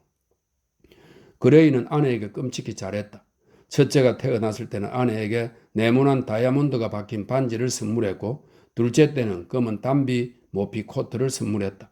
사업 때문에 바빠서 시카고를 자주 떠나지는 못했지만 어쩌다 휴가를 가게 될 때는 마빈에 있는 헨리 메투린의 화려한 저택에서 지냈다. 헨리 메투린은 자신이 아끼는 아들의 부탁이면 무엇이든 들어주었다. 어느 해 크리스마스에는 사냥철에 머물면서 2주 동안 오리 사냥을 즐길 수 있도록 아들에게 사우스캐롤라이나에 있는 대규모 농장을 사주기도 했다. 물론 현대의 대상인인 사업가들은 이탈리아 르네상스 시대의 예술을 지원하던 훌륭한 후원자들에게 해당한다고 할 수 있습니다. 그러한 후원자들도 상업으로 돈을 벌었으니까요. 대표적인 가문으로 메디치가를 들 수 있지요. 프랑스의 왕 2명은 자존심을 굽히고 빛나는 메디치가의 딸과 혼인을 했습니다. 이제 앞으로는 유럽 왕들이 미국 부호의 딸들에게 구원하게 될 겁니다. 셸리도 노래하지 않았습니까? 셸리는 1792년에 태어난 영국의 낭만파 시인입니다. 위대한 시대가 새롭게 열리고 황금의 시대가 다시 오려니라고 말입니다. 헨리 매튜리는 오래전부터 브래들리 부인과 엘리엇의 투자를 관리해주고 있었다. 그들은 투자에 관한 한 매튜린의 시각과 통찰력에 신뢰를 갖고 있었다. 그는 투기는 절대 하지 않고 그들의 돈을 안전한 주식에만 투자했는데 주가가 뛰어오른 덕분에 별로 대단하다고 말할 수 없었던 두 남매의 재산이 나중에는 상당히 불어났다. 두 사람은 놀라우면서도 퍽 만족스러웠다. 엘리엇은 손가락 하나 까딱 않고 1918년에 비해서 1926년에 재산이 2배 가까이 되었다고 내게 말했다. 그 점 엘리엇의 나이는 65세였다. 이제 머리도 더 하얗게 새고 얼굴에 주름도 늘었으며 눈 아래에 살도 처지기 시작했다. 하지만 그는 세월을 당당하게 버텨내고 있었다. 변함없이 날씬하고 자세도 꼿꼿하게 유지했다. 언제나 모든 생활 습관에서 절제와 적당함을 추구했으며 옷차림에도 신경을 썼다. 세월이 자신을 유린하는 것을 절대로 허용하지 않겠다는 의지를 품은 사람 같았다. 옷은 런던의 최고급 양복점에서 맞춰었고 머리 손질과 면도는 단골 이발사에게 맡겼으며 최상의 컨디션과 신체를 유지하기 위해 매일 아침 마사지를 받았다. 그는 한때 장사꾼이라는 말을 들을 만큼 품위가 떨어지는 일에 관여했다는 사실을 새까맣게 잊어버리고 지냈다. 그리고 금세 들통날 거짓말을 할 만큼 바보는 아니었으므로 노골적으로 표현하지는 않았지만 자기가 젊은 시절에 외교 분야의 일을 했다는 암시를 은근히 비추고 싶어 했다. 만일 나한테 외교관 대사를 묘사할 일이 있었다면 나는 한치의 망설임도 없이 엘리엇을 모델로 삼았을 것이다. 그러나 세월이 흐르면서 많은 것들이 변하기 시작했다. 엘리엇의 사교계 활동과 출세에 힘을 실어주던 상류층 부인들도 나이를 먹어 늙어갔다. 영국의 귀족 부인들은 남편이 죽은 후 대저택을 며느리들에게 물려주어야 했기 때문에 이제 첼트넘에 있는 별장이나 리전트 공원에 있는 수수한 집에서 지냈다. 스태퍼드 저택은 박물관으로 변했고 커전 저택에는 어떤 단체가 들어와 사용하고 있었고 데번셔 저택은 팔려고 내놓은 상태였다. 엘리엇이 카우스에 가면 늘 타던 요트도 다른 사람 손에 넘어갔다. 사교계 무대에서 왕성하게 활동하고 있는 사람들은 이제 엘리엇과 같은 노인네는 반가워하지 않았다. 그들은 엘리엇을 따분하고 성가신 존재점으로 여겼다. 엘리엇이 클라리지 호텔에서 오찬 파티를 열면 기꺼이 와주기는 했지만 눈치 빠른 엘리엇도 그들이 자신을 보기 위해서라기보다는 다른 손님들을 만나기 위해 온다는 사실점은 알고 있었다. 과거에는 언제나 그의 필기용 테이블 위에 초대장이 넘쳐났지만 이제는 그것들 중에서 고를 일도 없어졌다. 또 남들에게 알려지지 않았으면 했지만 호텔 방에서 혼자 쓸쓸히 저녁을 먹어야 하는 일도 많아졌다. 영국의 상류층 부인들은 어떤 스캔들로 인해 더 이상 사교계에 발을 들일 수 없게 되면 예술로 관심을 돌려 자기 주변에 화가나 작가, 음악가들을 끌어모으곤 했지만 엘리엇은 자존심 때문에 그렇게 하고 싶지 않았다. 그는 내게 이렇게 말했다. 상속세와 전쟁 몰입애가 영국 사교계를 다 망쳐놓은 겁니다. 요즘 사람들은 자기가 누구랑 교제하는지 아무 신경도 안 쓰는 것 같단 말입니다. 런던에 아직 괜찮은 양복점이나 구두방, 모자 가게들이 남아있긴 하지요. 제가 살아있는 동안은 영업을 하겠지만 그곳들마저 없어지면 런던 사교계도 이제 끝장입니다. 선생님 혹시 아십니까? 세인트어스가에서는 여자가 식사 시중을 든다더군요. 엘리엇이 그 말을 한 것은 우리가 칼튼하우스 테라스의 저택에서 열린 오찬 파티에 참석했다가 돌아오는 길에서였다. 파티에서 다소 유감스러운 사건이 발생한 직후였다. 파티를 베푼 주인은 그림 수집가로 알려진 어느 귀족이었다. 그런데 그 자리에 참석한 폴 바튼이라는 젊은 미국인이 그림들을 구경하고 싶다는 뜻을 비치며 이렇게 말했다. 티치아노의 그림을, 티치아노는 1488년에 태어난 이탈리아 르네상스의 대표적인 베네치아파 화가입니다. 티치아노의 그림을 소장하고 계신다고 들었습니다. 네, 갖고 있었지요. 하지만 지금은 미국에 가 있습니다. 어떤 늙은 유대인이 돈을 꽤 준다고 제안했는데 당시에 저희도 지독하게 재정이 안 좋은 상태라서 팔아버렸습니다. 나는 유쾌하게 대답하고 있는 후작을 엘리엇이 발끈한 표정으로 노려보는 것을 눈치챘다. 그 그림을 산 사람이 엘리엇이었던 것이다. 버지니아 출신이며 미국 독립선언서에 서명한 조상의 후손인 엘리엇으로서는 그런 말에 속이 끓어오르지 않을 수가 없었다. 그의 평생에 그러한 모욕은 처음이었을 것이다. 게다가 폴 바튼은 엘리엇이 극도로 싫어하는 인물이었다. 그는 전쟁 직후 런던으로 건너온 젊은이였다. 나이 23세, 금발의 썩 수려한 외모를 지녔으며 춤 실력도 대단했고 재산도 상당히 가지고 있었다. 그는 처음에 소개장을 들고 엘리엇을 찾아왔는데 엘리엇은 특유의 친절한 태도로 그를 지인들 몇 명에게 소개해 주었다. 뿐만 아니라 사교계에서의 품행과 예절에 관한 유용한 조언도 해주었다. 엘리엇은 자기의 옛날 경험담도 들려주면서 외국인으로서 사교계에서 기반을 잡으려면 나이든 부인들의 세심한 부분을 챙겨준다든지 저명한 인사들의 이야기를 성의 있게 경청한다든지 해야 한다는 점들을 가르쳐 주었다. 하지만 폴 바튼이 들어가려는 사교계는 엘리엇이 30년 전에 끈질긴 인내와 노력으로 뚫고 들어갔던 그 사교계가 아니었다. 한마디로 그저 즐기기 위한 사교계였다. 잘생긴 외모에 쾌활하고 싹싹한 성격까지 갖춘 폴 바튼은 엘리엇이 굳은 결심으로 수년 동안 노력하여 성취했던 것들을 단 몇 주일 만에 이루어냈다. 곧 그는 엘리엇의 도움이 더 이상 필요하지 않았을 뿐 아니라 굳이 그런 사실을 숨기려 애쓰지도 않았다. 엘리엇을 만나면 친절한 편이긴 했지만 대수롭지 않다는 듯한 냉담한 태도가 분명히 보여 엘리엇의 기분을 몹시 상하게 했다. 엘리엇은 파티에 손님들을 초대할 때 자기가 좋아하는 사람보다는 파티 분위기를 잘 살릴 수 있는 사람을 불렀다. 폴 바튼은 사교계에서 인기 있는 젊은이였으므로 엘리엇은 그가 비위에 거슬림에도 불구하고 그를 주말 오찬에 오라고 몇 번 초대했다. 하지만 이제 잘나가는 사교계 인사가 된 바튼은 대개 이미 약속이 있었고 두 번인가는 마지막 순간에 가서 엘리엇에게 퇴짜를 놓기도 했다. 엘리엇은 예전에 자신도 초대받고 나서 그렇게 행동한 적이 많았기 때문에 바튼이 더 구미가 당기는 파티에 가기 위해서 그런 것임을 잘 알고 있었다.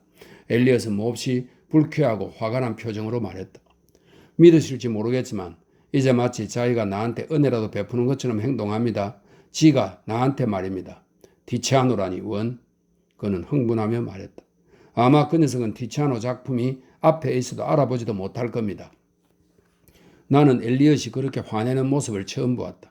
그가 그렇게까지 분노한 것은 폴 바튼이 엘리엇이 그림을 샀다는 사실을 알면서도 일부러 얘기를 꺼냈다고 후작의 대답에 따라서 엘리엇을 웃음거리로 만들 작정을 하고 있었다고 생각하기 때문인 것 같았다. 그 녀석은 지저분하고 옹졸한 속물일 뿐입니다. 제가 세상에서 제일 혐오하고 경멸하는 게 뭔지 아십니까?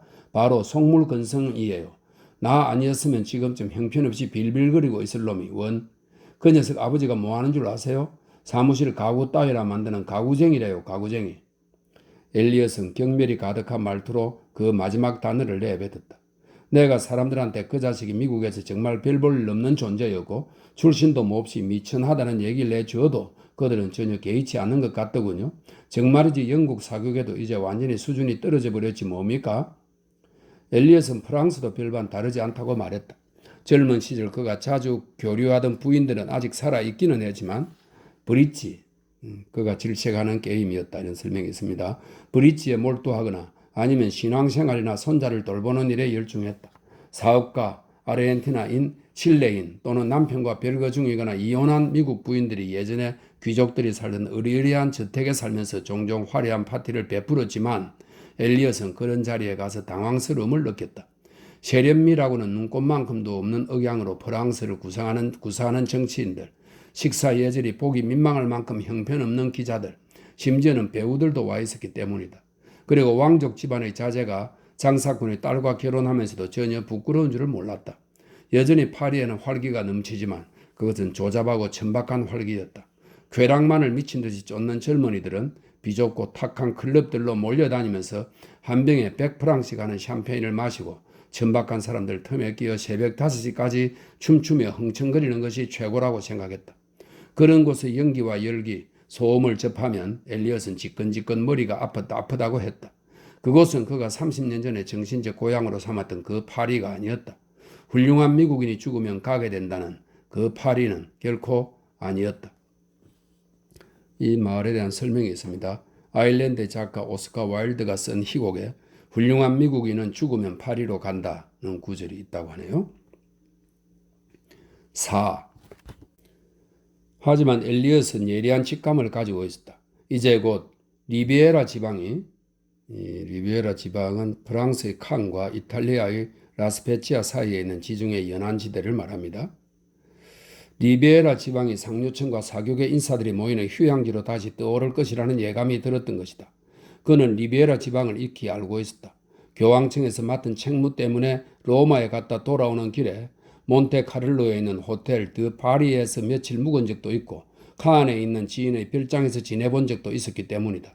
그때는 겨울이었는데 이제 여름 휴양지로 꽤 인기를 얻고 있다는 소문이 들려오기 시작했다. 리베라에 있는 대형 호텔도 여전히 성업 중이었고 여름에 그곳을 찾은 인사들은 파리 헤럴드의 사회면에 실렸다. 엘리엇은 낯익은 그 이름들을 보며 반가운 듯 고개를 끄덕였다. 번잡하고 속된 세상사에 너무 지쳐서 말입니다. 저도 이제 자연의 아름다움을 좀 즐기며 살아야 할 나이가 되지 않았습니까? 이것은 얼핏 이해하기 힘든 말로 느껴질지도 모르지만 사실 그때는 충분히 그럴만 했다. 그 전까지 엘리엇은 언제나 자연은 사교계 생활의 방해물일 뿐이라고 생각했으며 리전시 양식의 가구와 와토의 그림이 있는 공간을 떠나 굳이 산과 호수를 보겠다는 사람들을 전혀 이해하지 못했다. 하지만 위의 말을 할 즈음 엘리엇은 상당한 돈을 수중에 갖고 있었다. 그간 헨리 매튜리는 아들의 권유도 있고 또 증권거래소 친구들이 불과 하룻밤새에 엄청난 수익을 올리는 것을 보고 약이 오르기도 해서 결국 자신도 시류에 따를 수밖에 없다고 생각하게 되었다. 그래서 오랫동안 고수해 오던 보수적인 사고방식을 차츰 버리고 자신도 시대의 추세를 좇지 않을 이유가 없다고 느끼기 시작했다. 그는 엘리엇에게 편지를 보내 투기에 반대하는 생각에는 언제나 변함이 없으며 자기가 하려는 일은 위험한 투기가 아니라 미국이 지닌 무한한 자원과 발전성에 대한 믿음을 확인하는 것이라고 말했다. 그의 낙관주의는 상식 있는 사람들이라면 충분히 가질 만한 생각에 근거한 것이었다. 그가 보기에 미국의 발전을 가로막을 장애물은 아무것도 없었다. 헨리 매투리는 루이자 브래들리를 위해 견실한 주식을 일정량 신용 매입했는데 그로 인해 그녀가 2만 달러의 수익을 얻게 되었다는 소식을 전할 수 있어 기쁘다고 편지에 적었다. 마지막으로 만일 엘리엇도 재산을 늘리고 싶은 의향이 있는데 자기의 판단을 믿고 맡겨준다면 결코 실망시키지 않을 자신이 있다는 말로 글을 맺었다. 상투적인 인용구를 즐겨 사용하는 엘리엇은 유혹만큼 뿌리치기 어려운 것이 없는 법이라고 말했다. 그때부터 엘리엇은 아침 식사와 함께 파리 헤럴드가 들어오면 오랜 습관대로 사회면을 보는 것이 아니라 주식시장 관련 기사를 가장 먼저 들춰보기 시작했다. 그를 위해 헨리 매투린이 매입해준 주식이 큰 수익을 낸 덕분에 엘리엇은 손 하나 까딱하지 않고 5만 달러라는 금액을 벌게 되었다. 엘리엇은 그렇게 번 돈으로 리베라 지방에 집을 구입하기로 했다. 그리고 세상에서 물러나 머물 장소로서 앙티브를 택했다. 칸과 몬테카를로 사이에 위치해서 전략적 거점이 될 만한 곳이라 어느 쪽에서든 찾아가기가 편리했기 때문이다. 하지만 머지않은 시기에 사교 활동의 중심이 될 곳을 그가 정확하게 선택할 수 있었던 것이 신의 섭리 덕분이었는지 아니면 그 자신의 정확한 직감 때문이었는지는 알 수 없다. 교외 지역에 있는 정원이 딸린 별장에 산다는 것은 까다로운 취향을 가진 그가 받아들이기 힘든 천한 일이었다. 그래서 그는 바다가 내려다 보이는 곳에 있는 집을 2채 구입한 뒤 수리해서 한 채로 만들었다. 그리고 중앙 난방장치, 화장실과 욕실 등을 전부 미국식으로 꾸몄다. 당시에는 고풍스러운 인테리어가 한창 유행이었으므로 방 안에는 오래된 프로방스식 가구를 들여놓았고 현대적인 느낌도 적절히 가미하여 집안 여기저기에 사용한 직물들은 현대식으로 했다. 그는 피카소나 브라크 같은 화가들을 여전히 싫어했다. 안목이 없는 일부 사람들이나 그런 화가를 야단스럽게 칭송한다는 것이었다. 하지만 인상파 화가들에 대해서는 기꺼이 후원자가 되어도 좋다는 생각이 들었는지 벽에 아름다운 인상주의 그림들을 몇 점 그렸다. 강에서 노를 저으며 배 타는 사람들을 그린 모네의 그림, 세엔강의 선창과 다리를 담은 피사로의 그림, 고갱이 그린 타히티 섬의 풍경화, 긴 금발을 등 뒤로 늘어뜨린 소녀의 옆모습을 담은 르누아르의 그림 등이 걸려있던 것이 기억난다. 단장을 다 마친 집은 전체적으로 밝고 화사하고 특별한 분위기를 풍기면서도 깔끔하고 심플한 느낌이 났으며 그 심플함이란 커다란 비용을 들여서 얻은 것이었다. 그때부터 엘리엇 생애에서 가장 화려한 시기가 시작되었다. 그는 파리에서 최고급 요리사를 불러왔고 얼마 후 그의 집에 가면 리베라 지방에서 가장 훌륭한 요리를 맛볼 수 있다는 평판이 자자해졌다. 집사와 하인에게는 어깨에 금줄 장식이 달린 흰색 제복을 입혔다. 그는 최대한 후하고 성대하게 손님들을 대접하되 고상한 품위를 지키기 위한 한계선은 넘지 않으려고 노력했다. 지중해 연안에는 유럽 각지에서 온 왕족들이 많이 살고 있었다. 온화한 기후에 이끌려온 사람도 있고 망명해 온 사람도 있고 어떤 불명예스러운 과거나 부적절한 결혼 때문에 외국에서 사는 것이 더 편해서 와 있는 사람도 있었다. 이 지역에는 러시아의 로마노프가와 오스트리아 합스부르크가, 스페인 부르본가의 자손들, 시칠리아의 귀족 2명과 파르마 귀족이 살고 있었다. 또 윈저 왕가 사람들, 브라간사 왕가의 공작들, 스웨덴이나 그리스의 왕족도 있었다. 엘리엇은 그들을 자주 초대했다. 왕족의 혈통은 아니라도 오스트리아나 이탈리아, 스페인, 러시아, 벨기에 등에서 온 공작과 공작 부인, 후작과 후작 부인들도 있었다. 엘리엇은 그들 역시 자주 초대했다. 겨울이면 스웨덴 왕과 덴마크 왕이 지중해 해안에 와서 머물렀고 이따금 스페인의 알폰소 왕이 잠깐씩 다녀가기도 했는데 엘리엇은 그들도 반드시 성대하게 대접했다.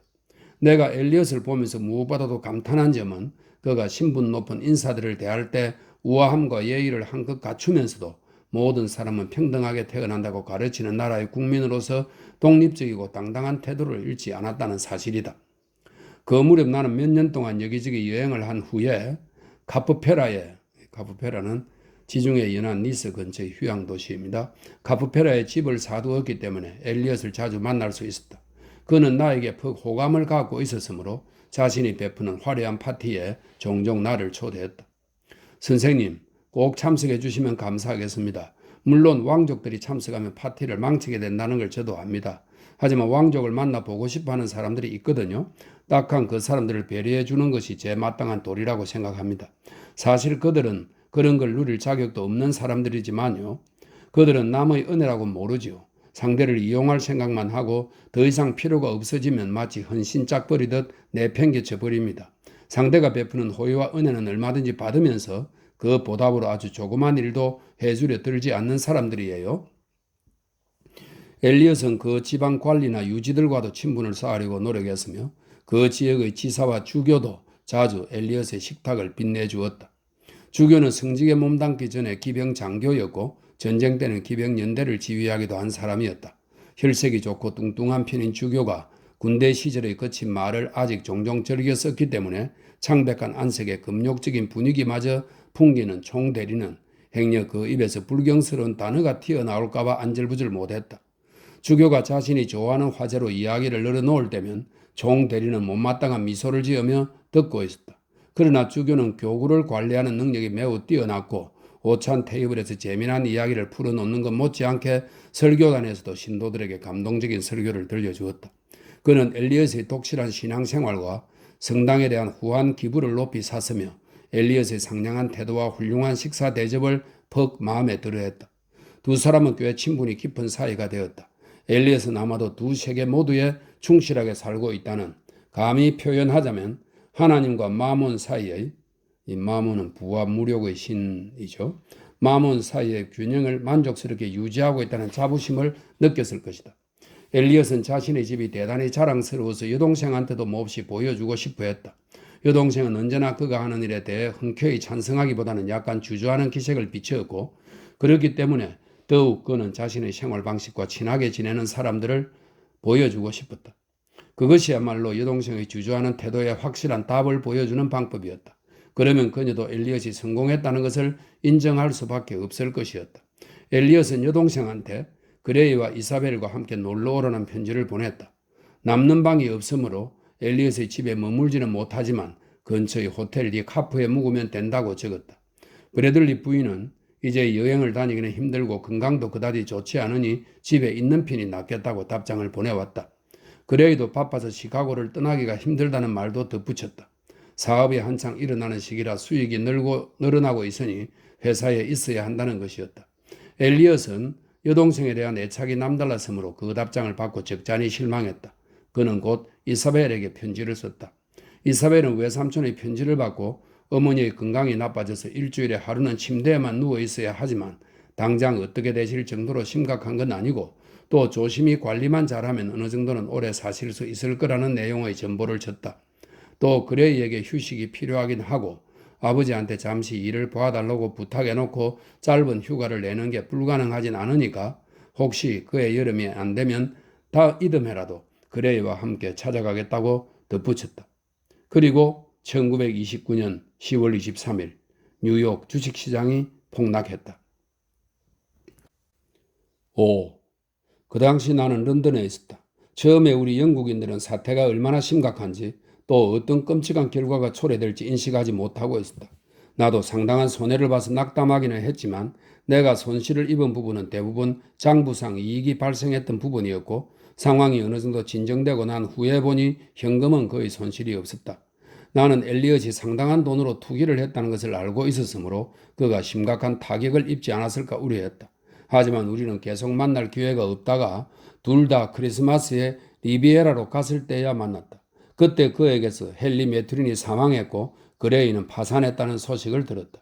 나는 사업에 관해서는 문외한이기 때문에 엘리엇에게 들은 이야기를 전달하는 나의 설명이 조금 부족할지도 모른다. 내가 이해한 바로는 그들 부자의 회사가 파국을 맞은 것은 헨리 매트린의 아집과 그레이의 무모함이 큰 원인으로 작용한 것 같았다. 처음부터 헨리 매트린은 상황의 심각성을 믿지 않고 뉴욕의 브로커들이 교묘하고 민첩하게 움직여서 다른 지방의 브로커들을 꼴탕 먹이려고 음모를 꾸민 것이라고 확신했다. 그래서 이를 악물고 주식시장에 돈을 쏟아부었다. 그는 뉴욕 악당들의 속셈에 휘말려서 너도 나도 공황 분위기에 휩쓸리는 시카고의 브로커들을 보며 화를 냈다. 헨리 매트린은 자기가 자산을 관리해주는 소액 고객들, 즉 안정된 수입을 가진 과부들이나 은퇴한 장교들이 그의 조언을 따라서 손해를 본 적이 결코 없다는 사실을 언제나 자랑스러워한 사람이었다. 그런 만큼 이제 상황이 그렇게 돌아가고 보니 그들이 손해를 보게 방관할 수 없는 노릇이라 자기 돈을 털어서 그들의 손실을 메워주었다. 나는 파산해도 상관없다. 재산이야 다시 모으면 된다. 하지만 나를 믿는 고객들이 재산을 몽땅 날리면 내가 어떻게 고개를 들고 다니겠느냐 하고 말했다고 한다. 그는 자신이 넓은 아량과 배짱을 가졌다고 여겼지만 그것은 헛된 자만일 뿐이었다. 그의 엄청난 재산은 순식간에 바닥이 났고 그러던 어느 날 밤에 심장마비를 일으켰다. 그는 60대였다. 언제나 치열하게 일하고 쉴 때는 열심히 즐기고 과식과 과음을 반복하던 사업가였다. 몇 시간 동안 심한 고통에 시달리다가 결국 관상동맥혈전증으로 사망했다. 그레이는 그 모든 상황을 혼자 수습해야 했다. 게다가 그동안 아버지 모르게 상당한 규모의 투기에 손을 대고 있었던 터라 커다란 난관에 봉착했다. 그는 어떻게든 상황을 극복해보려고 안간힘을 썼지만 소용없었다. 은행도 그에게 돈을 빌려주지 않았고 정권 거래소의 선배들은 하나같이 그에게 포기하는 길밖에 없다고 말했다. 그 후의 이야기는 나도 자세히 모르지만 결국 채무를 감당하지 못하고 파산을 선언했던 모양이다. 이미 집도 저당 잡혀 있던 터라 곧 저당권자들에게 넘어가고 말았다. 레이크쇼 드라이버와 마빈에 있는 아버지 집들도 헐값에 매각하고 이사벨의 보석들도 전부 팔았다. 남은 것은 사우스 캐롤라이나의 농장뿐이었다. 그 농장은 이사벨 명의로 되어 있었는데 사겠다는 사람이 나타나질 않았다. 그레이는 한마디로 빈털터리가 되었다. 나는 엘리엇에게 물었다. 그럼 당신은 어땠습니까? 저야 뭐 괜찮습니다. 하나님은 털을 막 깎인 어린 양에게 모진 바람을 보내시지 않는다는 말도 있지 않습니까? 그는 아무렇지 않다는 듯 가볍게 대답했다. 나는 더 이상 묻지 않았다. 그의 재정 문제야 내가 꼬치꼬치 물을 사안이 아니었기 때문이다. 하지만 규모가 얼마였든지 간에 그 역시 대부분의 사람들과 마찬가지로 손해를 입었을 것 같았다. 처음엔 경제 불황도 리비에라 지방에 심각한 타격을 주지는 않았다. 물론 영향이 없진 않았다. 그 지방에 있는 사람들 가운데 상당한 손해를 입은 사람이 두세 점 있다는 이야기가 들렸고 겨울 동안 문을 잠가놓은 별장들이 많았으며 몇 채는 매물로 나오기도 했다. 호텔도 한산해졌고 몬테카를로에 있는 카지노도 손님이 줄어 투덜댔다. 하지만 2년쯤 지나자 불황의 여파가 확실하게 느껴졌다. 당시 어느 부동산 업자의 얘기에 따르면 툴롱에서 이탈리아 국경에 이르는 해안가에 사람들이 팔려고 내놓은 크고 작은 부동산 매물이 4만 8천 건에 이른다고 했다. 카지노의 수익도 전혀 없이 뚝 떨어졌고 인류 호텔들도 숙박료를 많이 내렸지만 그래도 손님은 늘지 않았다. 그 지역에 와 있는 외국인들이라고는 전부 가난뱅이들 뿐으로 쓰려고 해도 쓸 돈이 없는 사람들이었다. 상점 주인들도 전부 울상이었다. 그런데 그런 시기에 엘리엇은 다른 사람들과 달리 하인수를 줄이지도 않고 그들의 봉급을 깎지도 않았다. 그는 왕족과 명사들을 초대한 테이블에 변함없이 최고급 음식과 와인을 내놓았다.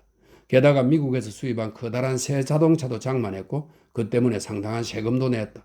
실직자 가정에 무료 음식을 제공하기 위해 주교가 조직한 자선단체도 아낌없이 기부했다.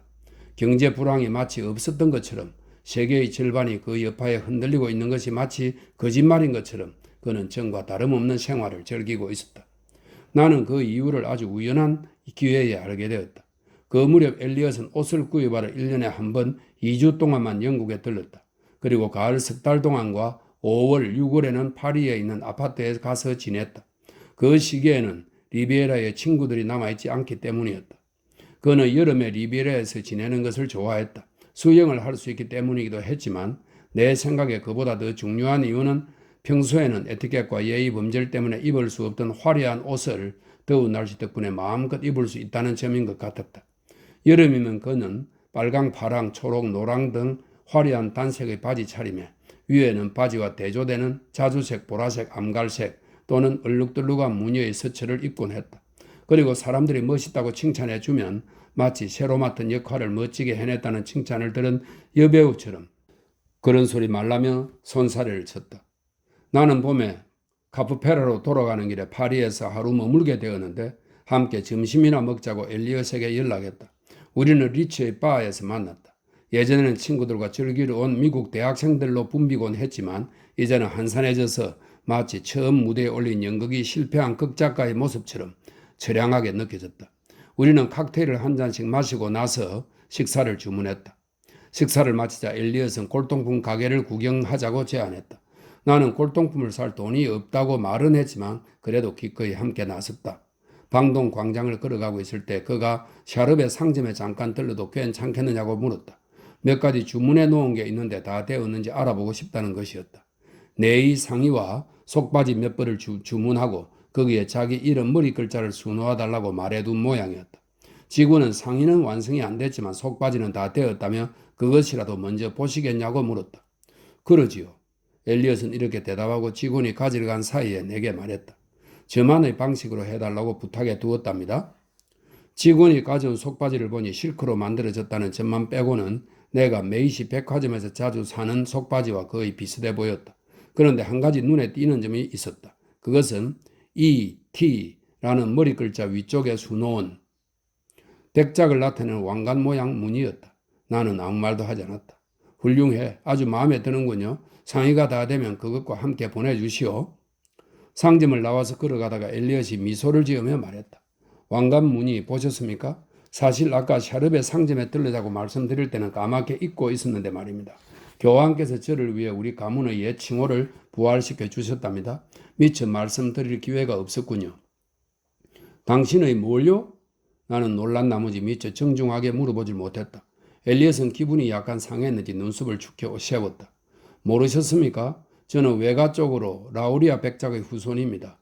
라우리아 백작은 스페인 펠리페 2세를 수행하여 영국에 가서 메리 1세의 시녀와 결혼했지요. 그 피의 메리 왕 말인가요? 그건 이교도들이 부르는 말이죠. 이 피의 메리 왕이라는 말은 이 메리 1세가 신교들을 무자비하게 박해해서 피의 메리라는 별칭을 얻었다. 이런 설명이 있습니다. 그건 이교도들이 부르는 말이죠. 엘리엇은 딱딱한 목소리로 대답하고 곧 다시 말을 이었다. 이 얘기는 말씀드린 적이 없는 것 같은데 저는 1929년 9월을 로마에서 보냈습니다. 그때쯤 로마는 텅 비게 되니까 가봐야 무료할 것 같았지만 다행히 세상의 즐거움에 대한 욕망보다는 종교적인 의무감이 더 강하게 앞섰지요. 그때 바티칸에 있는 지인들이 그러더군요. 곧 주식시장 폭락이 다가올 테니까 반드시 미국 주식들을 전부 팔아버리라고요. 가톨릭 교회는 2000년 동안 지혜를 쌓아온 것 아닙니까? 그래서 망설임 없이 헨리 메투릴한테 전보를 쳐서 내 주식을 전부 팔아 금을 사달라고 부탁했습니다. 루이자한테도 전보를 쳐서 당장 그렇게 하라고 말했고요. 헨리는 나에게 미쳤냐면서 다시 생각해보고 확실하게 말해줄 때까지 기다리겠다는 거예요. 저는 다시 전보를 쳐서 무조건 그렇게 해달라고 단호하게 못을 박았습니다. 그런 다음에 내가 말한 대로 했다는 답신을 다시 달라고 했지요. 딱한 루이자는 제 조언을 무시해서 손해를 보고 말았답니다. 그럼 시장이 폭락했을 때도 당신은 끄떡 없었겠군요. 미국인다운 일 아니겠습니까? 물론 선생님은 이런 표현을 쓸 일이 없으시겠지만 제 상황을 대단히 정확하게 표현하는 말이죠. 전 한 푼도 손해 안 봤습니다. 사실 이미 두둑이 벌어둔 상태였고요. 얼마 지난 후에 원래 주가보다 훨씬 낮은 금액으로 내 주식들을 다시 샀습니다. 이게 다 하나님의 은혜가 아니면 무엇이겠습니까?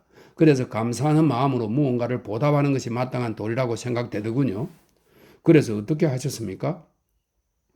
무솔리니 총통이 습지대인 폰티노 평원에 대대적인 간척 사업을 벌이고 있지 않습니까? 그런데 교황께서 그곳에 정착할 사람들이 마땅히 미사 드릴 공간이 없다고 굉장히 걱정하신다는 소식을 들었습니다. 간단히 말씀드리면 그래서 로마네스크 양식으로 자그마한 성당을 그곳에 지어주었습니다. 프로방스 지방에서 본 어떤 성당을 그대로 모델을 삼았지요. 구석구석 그야말로 완벽해서 제 입으로 말하기 뭐하지만 하나의 보석을 보는 느낌이랄까요? 그리고 그 성당을 성 마틴에게 헌정했습니다. 마침 성 마틴이 자신의 외투를 찢어서 벌거벗은 거지에게 주는 장면이 그려진 오래된 스테인드 글라스 창문을 발견했거든요. 그 성당을 장식하기에 꼭 알맞다고 생각되어 그것을 사다가 제단 위쪽 창에 장식했습니다. 나는 그에게 성 마틴의 훌륭한 행동과 그가 꼭 알맞은 때에 팔아치워서 번 돈을 마치 중개인한테 수수료를 주듯 하나님께 바친 것 사이에 무슨 연관관계가 있느냐고 묻고 싶었지만 그만두었다. 어쨌거나 나처럼 상상력이 부족한 사람은 상징이란 것을 이해하기 힘들 때가 많다. 엘리엇은 계속했다. 그 성당 사진을 교황께 보여드렸더니 자상하게도 교황께서는 한눈에 봐도 제 안목이 나무랄 데 없이 훌륭하다는 것을 알겠다고 하시면서 지금처럼 타락한 시대에 저처럼 독실한 신앙심과 뛰어난 예술적 감각을 겸비한 사람을 만나게 되어 참으로 기쁘다고 하시더군요. 저로서는 그야말로 평생 잊지 못할 영광스러운 순간이었습니다. 그리고 얼마 후 저한테 귀족 자기를 내려주시겠다고 하시기에 얼마나 놀랐던지요. 저는 미국인이므로 바티칸 이외에서는 그 호칭을 사용하지 않는 것이 옳다고 생각합니다. 그래서 하인 조제프한테도 나를 부를 때 백작이라는 호칭을 쓰지 말라고 일러두었죠. 선생님께서도 혼자만 알고 계십시오. 여기저기 소문이 퍼지는 걸 원치 않습니다. 하지만 교황께서 제가 당신이 내려준 영광을 귀하게 여기지 않는다고 생각하시면 안 되지 않겠습니까? 속옷에 왕관 무늬를 새겨 넣은 것은 순전히 그분에 대한 존경심을 잊지 않기 위해서입니다. 선생님 앞이니까 드리는 말씀입니다만 미국 신사의 수수한 줄무늬 옷 속에 신분을 감춰두고 조심스럽게 자랑스러운 기분을 느낄 수 있는 거지요. 우리는 헤어졌다. 엘리엇은 그의 6월 말에 리비에라로 돌아가겠다고 말했지만 결국 그렇게 하지는 못했다. 파리에 있던 하인들을 먼저 리비에라로 보내서 모든 준비를 갖춰 놓도록 하고 자신은 나중에 자동차를 타고 여유 있게 가려고 준비를 막 마쳤을 때 브래들리 부인의 병세가 갑자기 악화되었다는 정보를 이사벨로부터 받은 것이다. 엘리엇은 여동생을 좋아했고 또 앞에서도 말했듯이 가족에 대한 애정이 남달랐다. 그는 곧 세르부르에서 배를 타고 뉴욕으로 간 다음 다시 시카고로 향했다. 그는 내게 보낸 편지에 브래들리 부인의 병세가 매우 나빠져서 몰라보게 야위었다고 썼다. 몇 주일 아니면 몇 달은 더 살 수 있을지는 모르지만 어쨌거나 마지막 순간까지 여동생의 곁을 지키는 것이 자신의 의무라고 생각한다고 했다. 또 더위는 생각했던 것보다 참을만 하며 마음에 드는 사교 모험이 거의 없긴 했지만 어차피 그런 곳에 다닐 기분도 나지 않으므로 괜찮다는 말도 적었다. 그리고 경제 공황에 대응하는 미국인들의 태도에 실망했다고 말했다. 눈앞에 닥친 불행에 좀 더 침착하게 행동할 줄 알았다는 것이었다. 본래 남의 불행을 의연하게 보아 넘기는 것만큼 쉬운 일은 없는 법이다. 나는 과거 그 어느 때보다도 부자가 되어 있는 엘리엇이 냉정하고 호되게 미국인들을 비판할 자격은 없다는 생각이 들었다. 마지막으로 그는 몇몇 친구들에게 전달해 달라며 메시지를 남겼고 나들은 만나는 사람들에게 자기가 여름에 집을 비워두게 된 이유를 잊지 말고 꼭 설명해 달라고 부탁했다. 그로부터 한 달이 조금 넘어서 엘리엇에게 다시 편지가 왔다. 브래들리 부인이 사망했다는 소식이었다. 그는 진심으로 가슴 아파하고 있었다.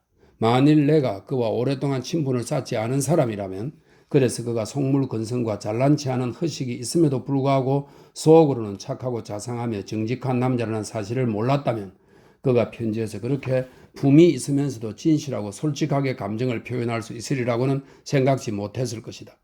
편지 내용에 따르면 상황이 몹시 안 좋은 모양이었다.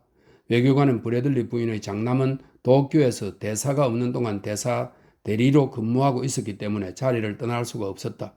또 내가 처음 브래들리 부인을 만날 즈음 필리핀에서 근무하던 차남 템플턴은 얼마 후 워싱턴으로 옮겨 국무부에서 상당히 중요지책을 맡고 있었다. 그는 어머니가 위독해졌을 때 부인과 함께 시카고에 왔지만 장례식이 끝나자마자 다시 워싱턴으로 돌아가야 했다. 따라서 엘리엇이 미국에 남아서 모든 뒷일을 정리해야만 했다. 브래들리 부인은 재산을 세 자녀에게 똑같이 분배했지만 1929년 폭락 때 입은 손실이 큰 모양이었다. 다행히도 마빈에 있는 농장을 사겠다는 사람은 찾은 상태였다. 엘리엇은 편지에서 그 농장을 사랑하는 루이자의 시골집이라고 표현했다. 편지에는 다음과 같은 구절도 있었다. 어떤 가족에게나 조상으로부터 내려온 집과 이별해야 한다는 것은 슬픈 일이 아닐 수 없습니다. 하지만 최근에 저는 많은 영국 친구들이 이와 비슷한 일을 겪는 것을 목격했습니다. 저는 이사벨을 비롯한 내 조카들도 그들과 마찬가지로 체념할 것은 체념하고 용기 있는 태도로 불가피한 운명을 받아들여야 한다고 생각합니다. 품위 있는 집안의 자손일수록 그에 어울리는 책임과 도리를 다해야 하니까요. 다행히 시카고에 있는 브래들리 부인의 집도 무사히 처분할 수 있었다.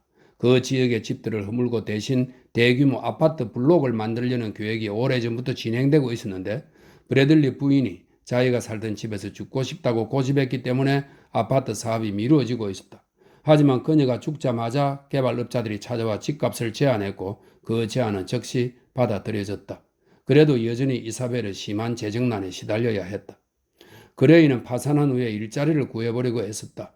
공황의 폭풍을 견뎌낸 정권회사에 말단 직원으로라도 들어가려고 알아봤지만 허사였다. 옛 친구들을 찾아다니며 아무리 급료가 형편없고 비천한 일이라도 상관없으니 일거리가 없겠느냐고 부탁해봤지만 역시 소용없었다. 역경을 극복하려고 미친 듯이 노력하는 가운데 걱정과 굴욕감에 시달리다가 그는 결국 신경쇠약에 걸리고 말았다. 그래서 극심한 두통에 시달리기 시작했는데 그럴 때면 하루 종일 아무것도 할 수가 없었고 두통이 먹고 나면 온몸이 지칠 대로 지쳐버렸다. 이사벨은 남편의 건강이 회복될 때까지 아이들을 데리고 사우스 캐롤라이나의 농장에 가 있는 것이 좋겠다고 생각했다.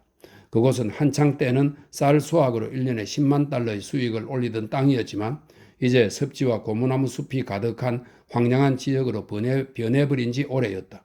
그래서 오리 사냥을 하는 사냥꾼들이나 찾을 뿐 땅을 사겠다는 사람은 잘 나서지 않았다. 파산 이후 이사벨 가족은 가끔씩 그곳에 가서 지냈고 상황이 호전되고 그레이가 마땅한 일자리를 찾을 때까지는 그렇게 지낼 생각이라고 했다. 엘리엇은 편지에 이렇게 적었다. 정말 말도 안 되는 상황이었습니다. 선생님. 그 애들은 마치 돼지나 다름없이 살고 있었습니다. 이사벨은 하녀도 없고 애들을 봐줄 가정교사도 없었어요. 흑인 여자 2명이 겨우 집안일을 거들고 있었을 뿐입니다. 그래서 애들한테 제안했습니다. 미국의 상황이 좋아질 때까지 파리에 있는 내 아파트에 와서 지내는 게 어떻겠냐고 말입니다. 주방에서 일하는 하녀의 요리 솜씨가 뛰어나니까 그 하녀도 그대로 있게 하겠다고 했지요. 저야 다른 사람을 구하면 되니까요. 이런저런 금전 문제들은 내가 알아서 처리할 테니 이사벨은 얼마 안 되는 수입으로 옷을 사거나 살림 잡비로 사용할 수 있을 거라고 했습니다.